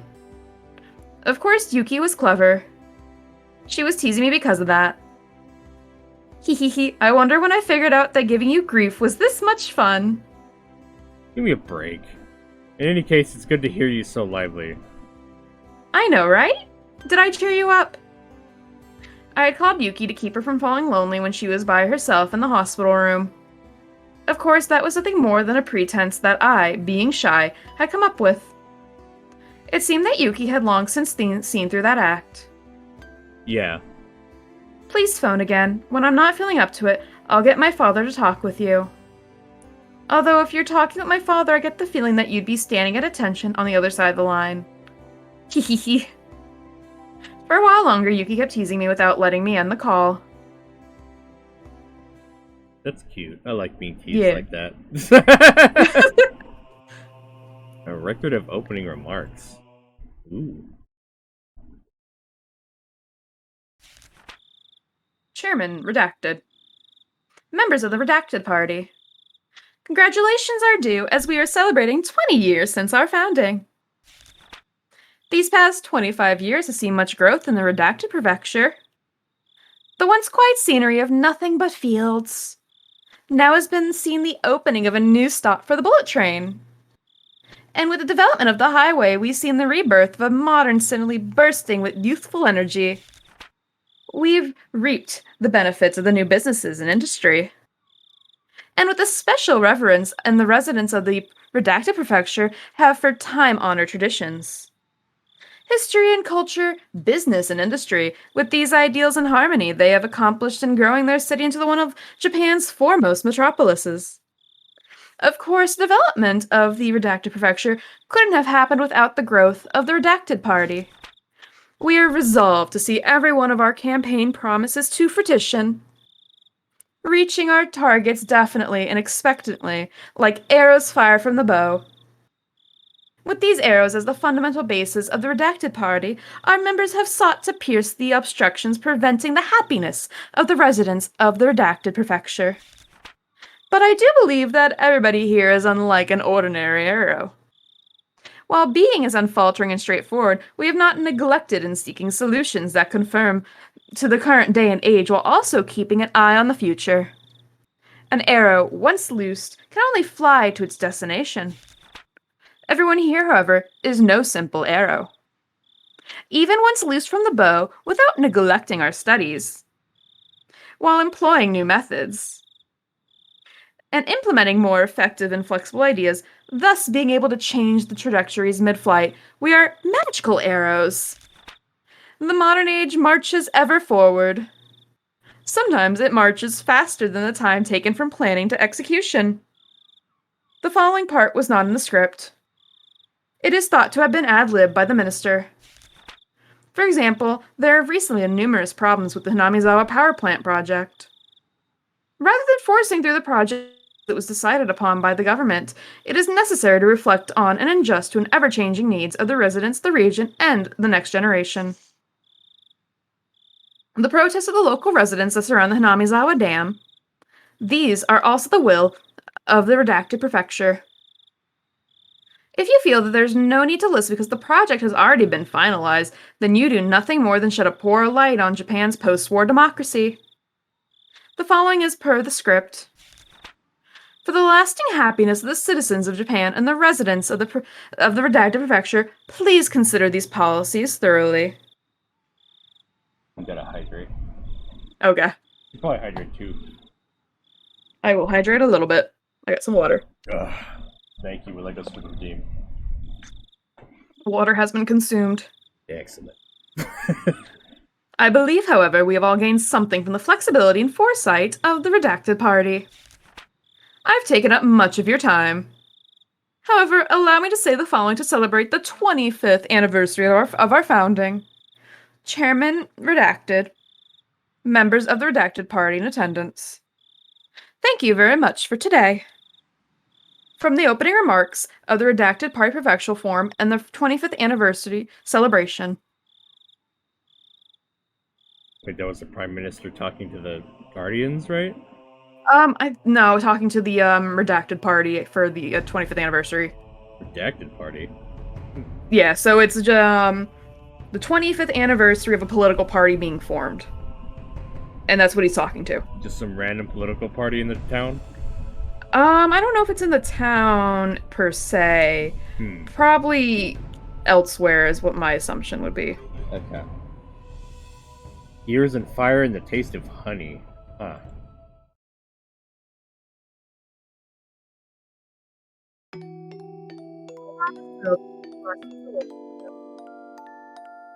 Uh-oh, you're cutting out. No, Uh-oh. Red, no! The world. No, Red, no! You're cutting out again. Discord is just like, what if we have a moment? And I'm like, what if we don't have a moment? Okay, there you go again. All right. The world is filled with people blessed with. Discord, why are you doing this? Why are you doing this? Let me try reading for a bit. Okay. Of course, that doesn't mean that everyone is connected to each other. It's obvious that on the other side of the planet, there are many people laughing and crying who can't possibly have an effect on you. However, in the extremely limited community of the neighborhood, that sort of connection is just a matter of fact. It's quite possible that a single remarkable event could have massive consequences inside a small community. Wren, slap Discord to show you won't take its BS. Sometimes I wish we could. Yeah. If you were to increase that in scale, a perfect stranger on the other side of the globe might become enough of a legend to have an effect on our lives. Well, it's not always that way. Like I said at the beginning, the links between people basically aren't that relevant in the grand scheme of things. Whether some household nearby is having street steak or croquets doesn't matter to me. When I put on my shoes, it doesn't matter to anybody whether I put the right one on the first or left. This much the average person can understand. But in reality, this is the truth. The bonds between people are quite well defined. It's not just a matter of distance, of being far or near. For example, let's say person A's actions have some effect on me. Even then, person B's actions could have absolutely no consequence on my life. The reverse also holds true. Just because my actions affect person A, that doesn't always mean that they affect person B as well. Let's put it bluntly. Yet the bonds between people are like gears in a machine. The gear that represents me meshes with some people, but is isolated from others. There are some who would try to argue against this. Those people would bring up the example of gears in a clock. Each gear indeed only directly meshes with one or two others. However, if you rotate one gear, the one next to it is moved, which connects to the next one and the next. In the end, all the gears are moving. There is logic behind this, more than enough to convince the average person. Why is the argument convincing? Answer is simple. The relationships between people are ambiguous and can only be described conceptually. How the gears are connected and how their movements are chained together can't be used as a fundamental explanation, so it throws a wet blanket on that argument. So for the people who like that explanation, I'll use the example of a clock again to refute it. First of all, to say that this world of a singular clock could be wrong. That is, there isn't only one clock. There exist many clocks in the world, each counting their own time. If you think about it, the idea that this world is just one big clock is the height of arrogance. Even if you use the analogy of gears to explain human relationships, then you should be able to explain it using an analogy of multiple clocks unrelated to a single gear. Neighbors A and B. A is a gear the same clock as me, so it's best to remain civil. B is a gear in a different clock, so he doesn't really matter to me at all. That's the kind of clear distinction I'm talking about. You want to say I'm being fallacious? And let's change the analogy to something more familiar so you can understand. You've probably heard the phrase, a fire on the opposite shore, sometime in your life, no? For example, if your neighbor's house was on fire, you'd probably try and help put it out, wouldn't you? It'd be awful if the fire spread and burned down your own house, after all. But what if that fire was in a town on the opposite side of a river? Would you still go out of your way to help? You wouldn't, would you? Even though it'd be the wrong thing to do, there's no way the fire could spread to your own house. Even if it turned into a huge conflagration, there's no relationship between the houses that will spread the fire to yours and those that won't. With that basic example, you should be able to see the difference between gears that are or aren't related to your own. Having said that, there's still a lot to think about, even without a river to divide it. After all, it's not a spatial problem like being on the other side of a river, is it? That's a weird tip. Yeah. It's supposed And then to, you go, is that supposed to relate to, like, how the villagers connect with one another or something? I mean, clocks. You know?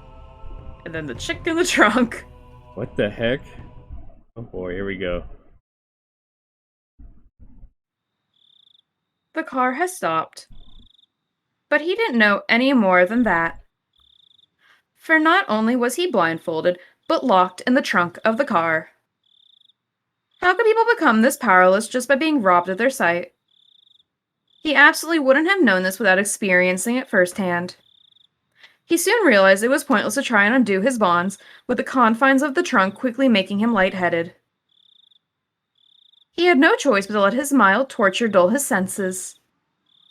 That's why, when the car stopped and the unpleasant vibrations ceased as the engine was killed, he couldn't help but delude himself that he was being set free, even though nothing had been resolved in reality. Of course, he was soon removed from that delusion. He strained his ears when he heard one of the men who'd abducted him and an older man he was hearing for the first time strike up a conversation. Nice to see you. The chick is in the trunk. He struggled so much that he's probably exhausted right now, but there's not a mark on him, just as ordered. Oh, must have been a handful. Oof. Yeah, owie. The The trunk. trunk opened. Oh, I'll read. You read the guy's talk, and I'll get this one. Got it. The trunk opened, letting in a blast of fresh, cool air. Even though up until now he'd been thinking about getting out of that stuffy trunk, when it was actually open, he suddenly became uneasy. Enough so that he wished that the lid of the trunk would once again close, separating himself from them. Suddenly, somebody stroked his head. Of course, since he was blindfolded, he couldn't tell if the hand was petting him or simply evaluating how easy it would be to remove his scalp. Oof. Unable to tell the difference, he could only freeze as he imagined the worst case scenario. Poor little bugger. He's shaking. Just stay calm for a bit. The older man said that kindly as he gently stroked the boy's head. This must be real tough for you. But you see, your Gramps is a nice man. He'll help you soon enough. Having heard nothing but the average standard dialect his whole life, the older man's distinct intonation left a deep impression on the boy. But he had no idea what he was saying. For your Gramps to register as meaning your grandfather took a while to process. Eventually, the hand that was stroking his head loosened the blindfold. Can't keep his eyes covered. If he splits his face open, it'd be bad. Man, with that, you might as well take out the gag. He can't breathe like that. It'll be trouble if he yells. Leave him to us. Jeez, you guys don't know how to treat somebody. The main family said no rough stuff. Better remember that well. Yeah. We won't do anything stupid. As long as the kid cooperates, that is. The man's hand prodded roughly and repeatedly at the boy's head. A rugged hand, unlike the affectionate one that had been stroking his head before. Just stay cooperative. If you struggle, there's no guarantee what will happen. That cliched threat was literally beaten into his head.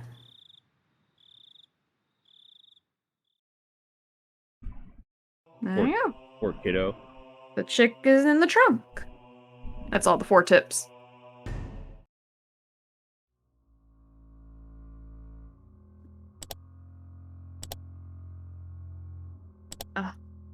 I gotta hydrate. Uh-oh. Water. Water. That's fair. Okay.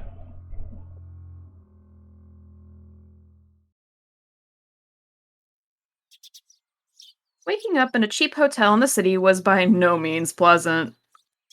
I remembered, even during the long camping trips we had during grade school, I wanted to get home quickly, counting out the days left on my fingers. Waking up this morning, I was somehow reminded of that. Was it need to meet my wife when she gave birth? A particular type of homesickness? As a productive member of society, as a public servant bound to fulfill his duties, it was pathetic indeed. Those negative emotions faded as I downed my breakfast, which was surprisingly not half bad. The meeting with the informant that Oishi had provided would be tonight. Until then, I could just be lazing around. The Onikafuchi Guardians was protesting the dam's construction in various ways. Included in this was a strategy for improving public relations, which we categorized into 2 major forms, combative and peaceful. In regards to the former, as an attempt to keep law enforcement in check, they appealed to the public's sympathy by highlighting the oppressive and inhumane tactics of the police and the brutality of the riot squads. The latter, peaceful, route stressed how precious the natural surroundings of Hinamizawa was, seeking people who would oppose the dam on environmental grounds. As a part of that, the village of Hinamizawa was invited celebrated zoologists and botanists as well as environmental groups to advertise the nature surrounding the town. According to the news, in recent years there had been a group calling itself Hinamizawa Nature Watching, setting up free sightseeing tours. I would have liked to take advantage of the opportunity, but when I called the village administration office, they said it was too late to apply for the tour, and they were still undecided as to what they'd be doing for another one. I see. So there's no applications for next time. Too bad. Are you a member of the environmental group? Or maybe somebody from a magazine? No, just here privately.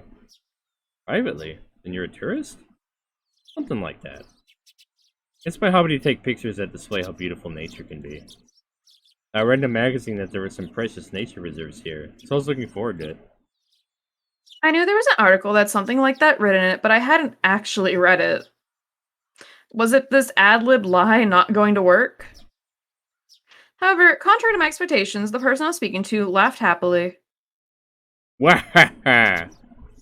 Then come. The village is a little busy right now, but you're totally welcome here. Wahaha! In that case, I'll graciously accept the offer. Thank you. How are you getting around? Car?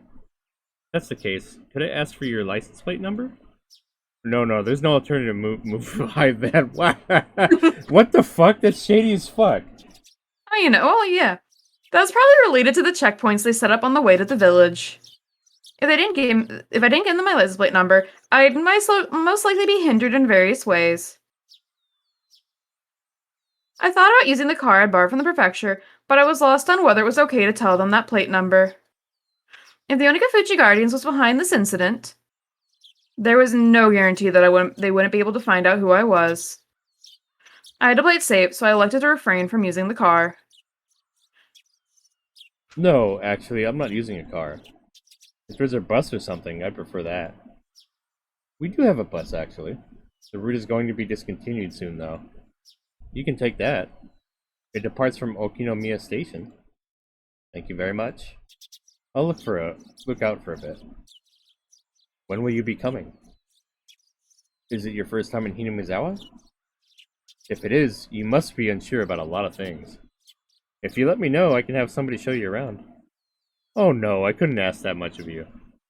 Wahahaha. Don't worry about it. That's just a bit of PR we do to protect nature around the village. Judging by what I saw at the checkpoint, the villagers were at the very least wary of outsiders. That's why in order to move in and out of the village freely, I had to travel with somebody like Oishi, or side with the damn protests. Having an interest in the natural environment surrounding the village tied into the peaceful type of PR that the village was using. I was a bit against having a watchdog attached to me, but that might actually work out in my favor. The entire village was fired up about the dam protests, so I might be lucky enough to hear some especially candid opinions from the residents. Given that, there was no real reason for me to refuse their offer. Is it really alright? If so, that'll really help. After that, I was shown the bus schedule and directed to which bus I could get on. Somebody would come and meet me at the bus stop in the village. After showing me around a spot I'd take interest in, there was no doubt they'd bring me somewhere like an anti-dam information center. Then, over a cup of tea, they tried to indoctrinate me into accepting their principles and beliefs. Well, if that was their aim, there'd be a lot of freebies involved. The world is about give and take, after all. I couldn't be going in a suit. I pulled some plain clothes out of my travel case and changed into something more casual. After that, after calming down and watching some local television, I left the hotel and set out for the Okinomiya Station. Bus stop. The bus route that I was told would soon be discontinued certainly didn't look that way. There was more than enough trips on the schedule and the number of passengers was by no means sparse. It was the main link to Okinomiya, the only town in the area. The types of passengers that stood out were older folk who didn't look like they could drive and housewives that didn't seem like they had a license. If the area was submerged at the bottom of the lake, it wouldn't matter if there was a bus route. That's why it was going to be discontinued, in the unnatural scheme of things. I could catch a glimpse of the government's intent in cutting off the means of transportation that bullied the village into emptying out sooner. Wow, that's fucked up. Yeah. It makes sense. According to the document, talks between the Ministry of Construction and the locals broke down quite early. The government decided from the start to take an aggressive stance on the matter. It was like the fairy tale with the north wind and the sun trying to get the traveler to remove his cloak. Even their bullying had meaning to it. The reason why the Onikafuchi Guardians resisted so violently was because the government was doing seemingly unseemly things like that. I was somebody who lived in Tokyo, so for a village or two out in the boonies like this to be submerged didn't seem like a big deal. But I guess for somebody actually living here, it would be a vitally huge problem. This route will be discontinued at the end of this financial year. Thank you for your patronage up until this point. We look forward to your continued patronage on our other lines. Okinomiya Transportation. Gazing lazily at the notice of discontinued service posted inside the bus, I counted down the number of stops until the designated one. Along the way, we passed through the checkpoint before without stopping. They knew what time the bus was coming, so they'd open up the barricade ahead of time. From here on was enemy territory. My palms at some point became coated in a thin film of sweat. Now arriving at Ukita Waterworks. Are there any passengers disembarking? I hurriedly pressed the stop request button as the designated stop was announced. For none of the numerous passengers to be getting off here meant that it must be quite a remote place. In actuality, the stop I got off on was so abnormally run down that I could tell it was barely used. As soon as I stepped out, an intense atmosphere completely different than the interior of the bus assailed my body. Right now, Oishiro and Daio weren't beside me. That's right, at present, I was alone in the middle of enemy territory. My adversaries probably thought I was just an ordinary tourist, but that was nothing more than a ruse. But if by some mistake my true identity was to be exposed, it brought back the terrifying words I had heard at the prefectural office that if somebody was attacked in Hamizawa with a knife, there wouldn't be any evidence left behind. Oh, kitten shop. Thank you for the host, man. Appreciate it. I didn't seem suspicious, did I? My clothing was currently casual. It was exactly the type of clothing that a city slicker that viewed the countryside as a wholesome getaway would wear. A camera and knapsack. Inside were various things needed for hiking. A wise man once asked, "What's the dog doing?" What? Dog be reading. It was still only June, and maybe it was unusual, but the sun was shining down like it was already the middle of summer. The fact that I didn't bring a hat must seem odd. No, it wasn't something to be that concerned about. It's alright, I was just a normal tourist. Just normal. Was there anything suspicious about me? Yes. Yeah, asking that as I turned to look at the bus stop that was the bus that was departing. All the passengers by the window were staring down at me, silently. Oh my god, that. I think this is the second time this CG of the eyes appears. I think this appears in the first chapter 2. I think so. Well, actually, I don't know. I think it I think appeared in. I think it appears when Rena does something in chapter 1. 2. Yeah. Or chapter 2? I think I saw it in chapter 2. One or the other. But yeah. They were staring right at me, as if they'd seen through my proud little outfit, just staring, looking down on me. Countless stares rained down like needles on me from the windows open to the air out the bus. Jesus. Wren gets the joke, and if you don't get it, Ice will send you the meme later. Okay. All that rained down were stares. None of them were saying a word. But all the more, their silent stares told me more than a million words could. Hurry up and go back to Tokyo. You outsider. No, There was no reason for me to speak. My quiet voice was drowned out by the sound of the engine. The bus, as if to torment me, set off slowly, and after doing more than enough to intimidate me, sped off. A thin film of sweat began to rise from my entire body. you. According to the documents, it was a village that seemed wary of outsiders. Its population was small as well. If they saw an unfamiliar face, they'd be quick to identify that face as an outsider. On top of that, nobody else had gotten off at this stop. It was a bus stop that had normally just passed on by.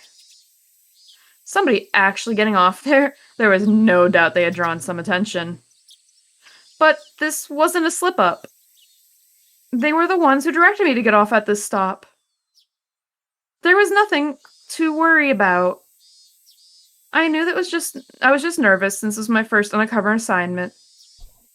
My more seasoned colleagues referred to them as the new generation that didn't know how to lose their cool, but that wasn't true at all. Phew. In order to calm my breathing down, I exhaled the unpleasant air residing in the pit of my stomach. I couldn't help but pray that the apprehensions would disappear like the white clouds of exhaust expelled from the bus. There was a small shed to serve as a shelter if it rained, and it was there I decided to wait. Inside the shed, one wall was plastered with posters advertising the dam opposition efforts. It was like the heartfelt screams of the villagers were recorded on that wall. Inside that shelter, I felt an inexplicable pressure. It wasn't like I had any real relationship to the dam project, but it still made me feel hesitant about being inside there. That was just how filled with the force of denial that space was. And inside that uneasy space was a girl. The CG's so, weird with how they draw her. Inside that shed covered in words written in broad brushstrokes berating the policies regarding the dam and calling for action, there was a girl sitting there with a drowsy gaze as if half asleep. This is teeny tiny Rika. Baby. Baby Rika. She's 5. Oh, geez. Baby. The two images clashed so much that I could only stand there dumbfounded for a moment, trapped in such a surreal environment. If I stepped inside, who knew what kind of oafish noises I would accidentally make? I couldn't be disturbing this girl's slumber like that. Having thought this, I gave up on entering the shed. It was just a sleeping kid, so why was I so worked up about it? Finally, I realized. This girl, to us, as a married couple, was the very image of our ideal child. Even after numerous examinations at the hospital, we didn't know for sure what our child's gender was. Whether we could tell if it was a boy or a girl was, in the end, dependent on whether or not we could get the image of their genitalia. They had to say that. Yeah. There was, of course, no guarantee it was a girl, but with the way things they were, the possibility was high. Even so, Yuki had been saying the chances that if it was a boy or girl were even. But in my heart, I already decided that our coming child was a girl. Since the day I decided that until now, it was so fun to imagine how our child would grow up that I couldn't help myself. Amongst those numerous imagined forms, the one that I thought to be the most ideal had materialized right in front of me. Of course, a little of it was due to the circumstances. In my ideal image, her hair would be on the short side. The girl in front of me, though, had long hair. It was almost if somebody had taken my ideal and made some small adjustments. It certainly wasn't something unpleasant. Even so, I felt like I was sullying her just by looking at her like that. She had an immaculate, no, a divine air about her. You don't say. You don't. Why?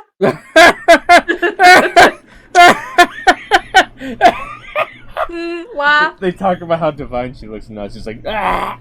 Yeah, this CG does not do Rika any justice. No, it doesn't. Man, look at those little, the arms, the legs. I'm like, damn, they drawing. Her head compared to the body size, I don't know. Graphic design is my passion. It's her head's her entire body size almost. Yeah, yeah. The CG's not. That girl with an angelic smile with a yawn wide enough you could see her molars woke up all of a sudden. I didn't mean to peep. But locking eyes with a girl who just woken up like this somehow made me feel like I was playing a prank on her. I wasn't doing anything shady, but I became flustered. The girl spoke. No, cried out? Meep. She's so fucking small. I know, she's 5. She's so cute. She's built like a bobblehead. Yeah, she kind of is. She's baby. Beep. Like that character on the show with the puppets? The orange hair? I thought it was just one of those greetings kids do. So in order to prove I wasn't a suspicious person, I responded in kind. Meep. Me? Meep?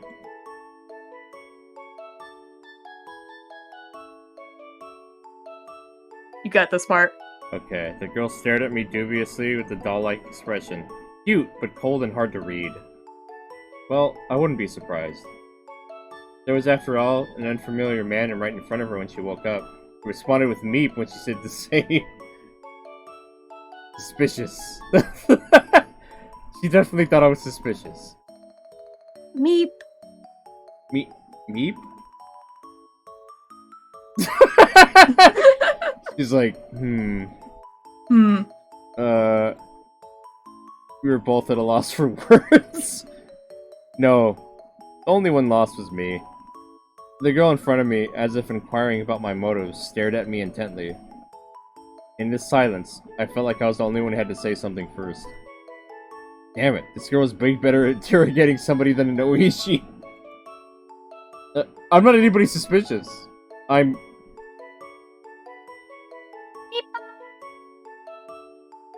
Nipa? Nipa. What I could only describe as a cold expression suddenly blossomed into a smile, one that soon infected me. You might be familiar with the term angelic smile to me. It was like that phrase was created just to describe the smile she gave me. This girl smiling while saying Nipa probably wanted me to return the favor in kind. That's right, this was a kid's form of communication. Having the other person emulate what you did was just a rudimentary form of mutual understanding. Nipa star. Nipa. It was a beautiful afternoon in the early summer. What was I doing? Nipa. Nipa... Well, whatever. This was interesting in its own way. Making somebody happy with just a smile was the work of angels. And this girl was definitely one of them. I couldn't help but pray that my own child, who was soon to be born, would grow up to be like this girl. That strangely gentle moment was finally brought to an end by the arrival of a car. An older person waved at me from the driver's seat, a dry smile plastered on their face. Hi there, good afternoon. Sorry for being late. You're the tourist who phoned yesterday, right? Huh? Oh, yes. Sorry to keep you waiting. I'm running a little behind because of the farm. Hop right on in. It looks like the weather isn't gonna hold up for much longer, so I'll show you around real quick. Huh? The weather? It changes fast around here.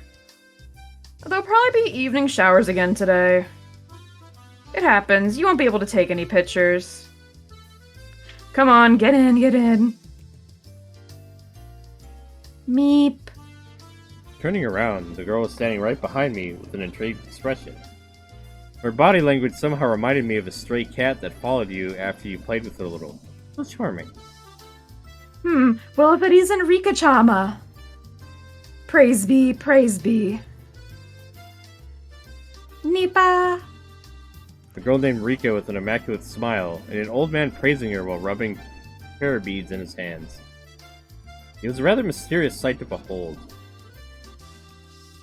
So the girl turns her face at me, tilting her head a little in a cutesy manner. After seeing that, the elder introduces me as a tourist who came to sightsee Hinamizawa. A youngin who came to the village for sightseeing. The girl, Rika-chan, said that with a smile as she clung onto my arm. Well, yeah. I heard that this village is surrounded by a precious nature reserve, so I very much wanted to record that with my camera. Even though I look like this, I really like to take pictures. Hamataki Mark II. Huh? Tomitake? Huh? Makino. Is it okay if I come along too? I couldn't. Oh wait, yeah. Go ahead. Yeah, sorry. I couldn't. You could come along, Rika-chama, but there's nothing interesting to see. You should go play near the shrine or something. Meep. A distinctly displeased expression creeped across Rika-chan's face. Being able to show one's emotion honestly on their face was a privilege younger children had. If it's not too much of a problem, could you bring this child along with us? When I said those things, those helpful words, another smile spread across Rika-chan's face, with another nipa, and she come to me again. Not bad at all. I want this girl to call me Papa. Akasaka adopts a local random girl on the side of the road. He's like, this is my child now. Oh dear. I will kidnap. Oh dear. No. Father. Dad. Daddy. Hmm? Oh god, this guy.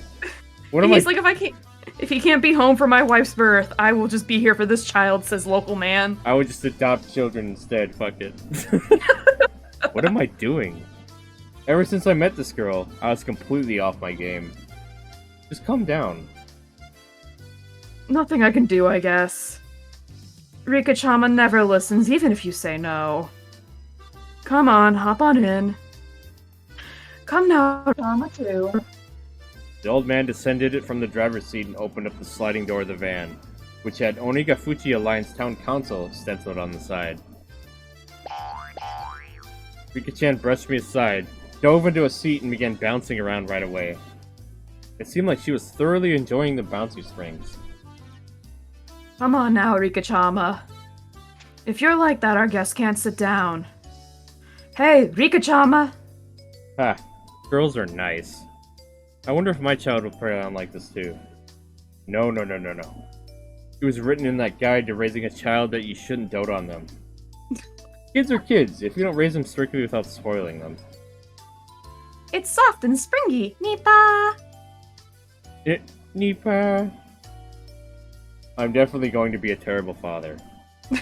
It was decided that I would be a doting parent before my child was even born. Well then, sir, I'll show you around some places that I think look nice. Have you eaten lunch yet? Yeah. I had a light meal at the hotel. Is that so? Well then, let's get going. We're setting off on a tour of Hinamizawa. Yay! Is it alright if I call you Rika-chan? Sure. My name is Rika Furude. I can already do addition in the 10 digits. Oh, is that true? That's amazing. I don't count on my fingers. I can do it all in my head. The way she insisted upon that was just too cute. At some point, the nervousness I had with being alone in the enemy territory had evaporated. Like it was never there at all. I had to be a little thankful that I met this girl. Well then, let's get going. It's time for Hinamizawa nature watching. The old man stepped on the gas with a great deal of gusto.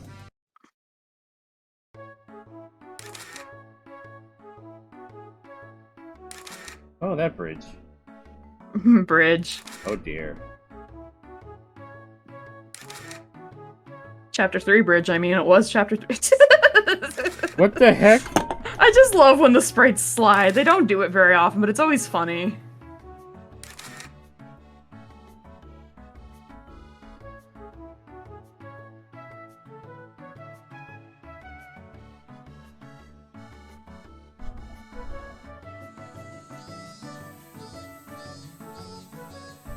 Haha, killer of bridge, yeah. Alright. I actually think I should call it here. That's fair. Yeah, I'm getting a little sleepy again. Understandable completely. But thank you, Wren, so much for joining me today. I really appreciate No it. problem. Bop.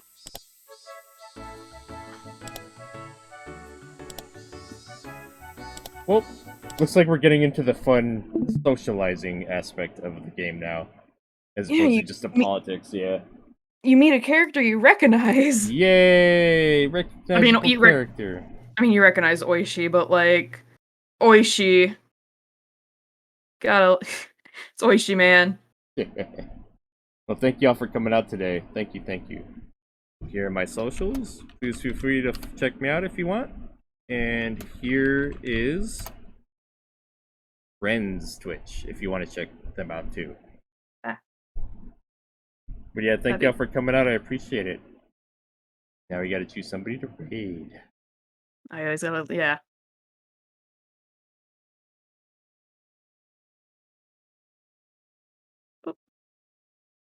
See.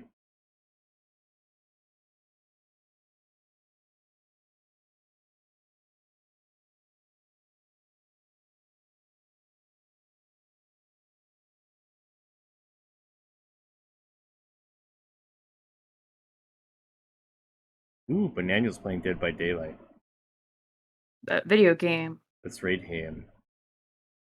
He's been a really good friend to me. That's fair. Dead by Daylight. Give us your spooky fish sandwiches. I love fish sandwiches. That's my go-to junk food. It's fair.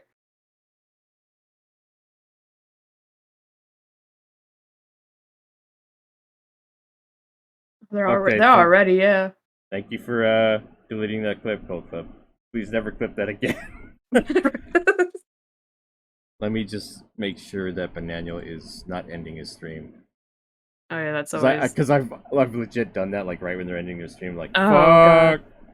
I had someone raid me one time when I was playing Toho, and I'm like, I was about to end, but like I'll continue. No, they didn't raid me. Someone joined when I was about to end the stream, and they're like, "Oh, I'm here for Toho," and I'm like, "Oh, I'll keep playing for you at like 3 in the morning." Then I played for like 3 more hours. Uh-oh. Oh my Atlas! god, Oh dang, Atlas! Welcome, welcome, the friend. the irony. Atlas, I'm. Oh. The irony. You jinxed it. They heard. They were listening. Lion Gamer 3R? I'm probably saying that wrong, I'm so sorry. But thank you for the follow, my friend. Looks like it's Lonely Gamer with the E being 3 and the ones being L's. Let me stretch real quick. Point of view, you're eating something soft and you hear a crunch. Oh no! No! Oh no! My worry is a tooth broke. My teeth. Oh my god, my mom, she got up one morning and she made some coffee. She drank it and then she heard a crunch. There was a fucking cockroach in it. Yeah, oh god, that was bad. My dad once broke a tooth eating corn on the cob. Oh no. Yeah, yeah. Oh, I'm sorry, Atlas. I was legit about to end the stream. But welcome, Raiders. I'm the Ice Emperor Penguinato. I like to play spooky games and Metroidvanias and platformers and whatever tickles my fancy. But yeah, we just ended a stream of Higurashi, the visual novel. I just really like Higurashi a lot. Yeah, and I'm here with Wren. Wren They Cry. The punny name. Punny fan name. Yeah. It's all good, Atlas. It happens. It was just really. Oh, sorry, you first. Yeah, I'm glad to see you, Atlas, though. I can't wait for us to collab this. It was just funny because we were talking about raiding when someone was right about to end, and yeah. I was irony. Yeah, I was checking a friend of mine to raid them and like to make sure they weren't ending. And then like I get raided right when I'm ending. That's just the irony of all that. Yeah. I've been having bad luck with raids lately, LML. I keep going and their streams are about to end. For real? Damn. Oh, man. If it means anything, he's about to pass off people to Banana, you said? I'm not picturing you but buff. I was about to raid Bananiel, my friend. He's awesome and he's playing Dead by Daylight, so I think you guys would like him. He likes to sing and he's a very charismatic individual. He's got a great singing voice. He likes to do karaoke amongst his gaming and all that. You guys would probably like him. But yeah, thank you, Atlas, for the raid. I appreciate it. I look forward to us collabing this soon. But yeah, we're about to raid Bananiel. You guys stick around if you want to check him out. He's a great guy. He is playing Dead by Daylight.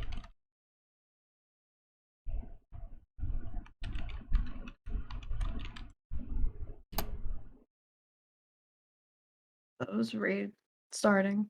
Yeah, here is our raid message. If you guys want to join the raid, get some extra points, check out Bananiel. He's fucking awesome. At least fashionably late. But yeah, thank you guys for coming out. I appreciate it. Again, here are my socials if y'all want to check me out. And here is Wren's Twitch if you want to check them out too. It'd be Pog. And so's this trade. But yeah, thank you guys again for checking me out or hanging out with us. Comf, goodbye. Okay. Well, thanks for stopping by, buddy. Sorry, at least that you had to come last minute. But yeah, thank you guys. I'll be studying Bendy and the Ink Machine tomorrow. It's the first community pick game I'll be playing for my Discord. Ooh. But yeah, I'll be there 6 p.m. PDT tomorrow. So I hope to see some of you guys there. Appreciate it. Love y'all. Good night, everybody. Thank you, Wren. No problem. Let's give thanks to Wren real quick. Yay! Thank you, Wren. Thank you. All right, I'll see y'all tomorrow. Have a good night, everybody. Love y'all.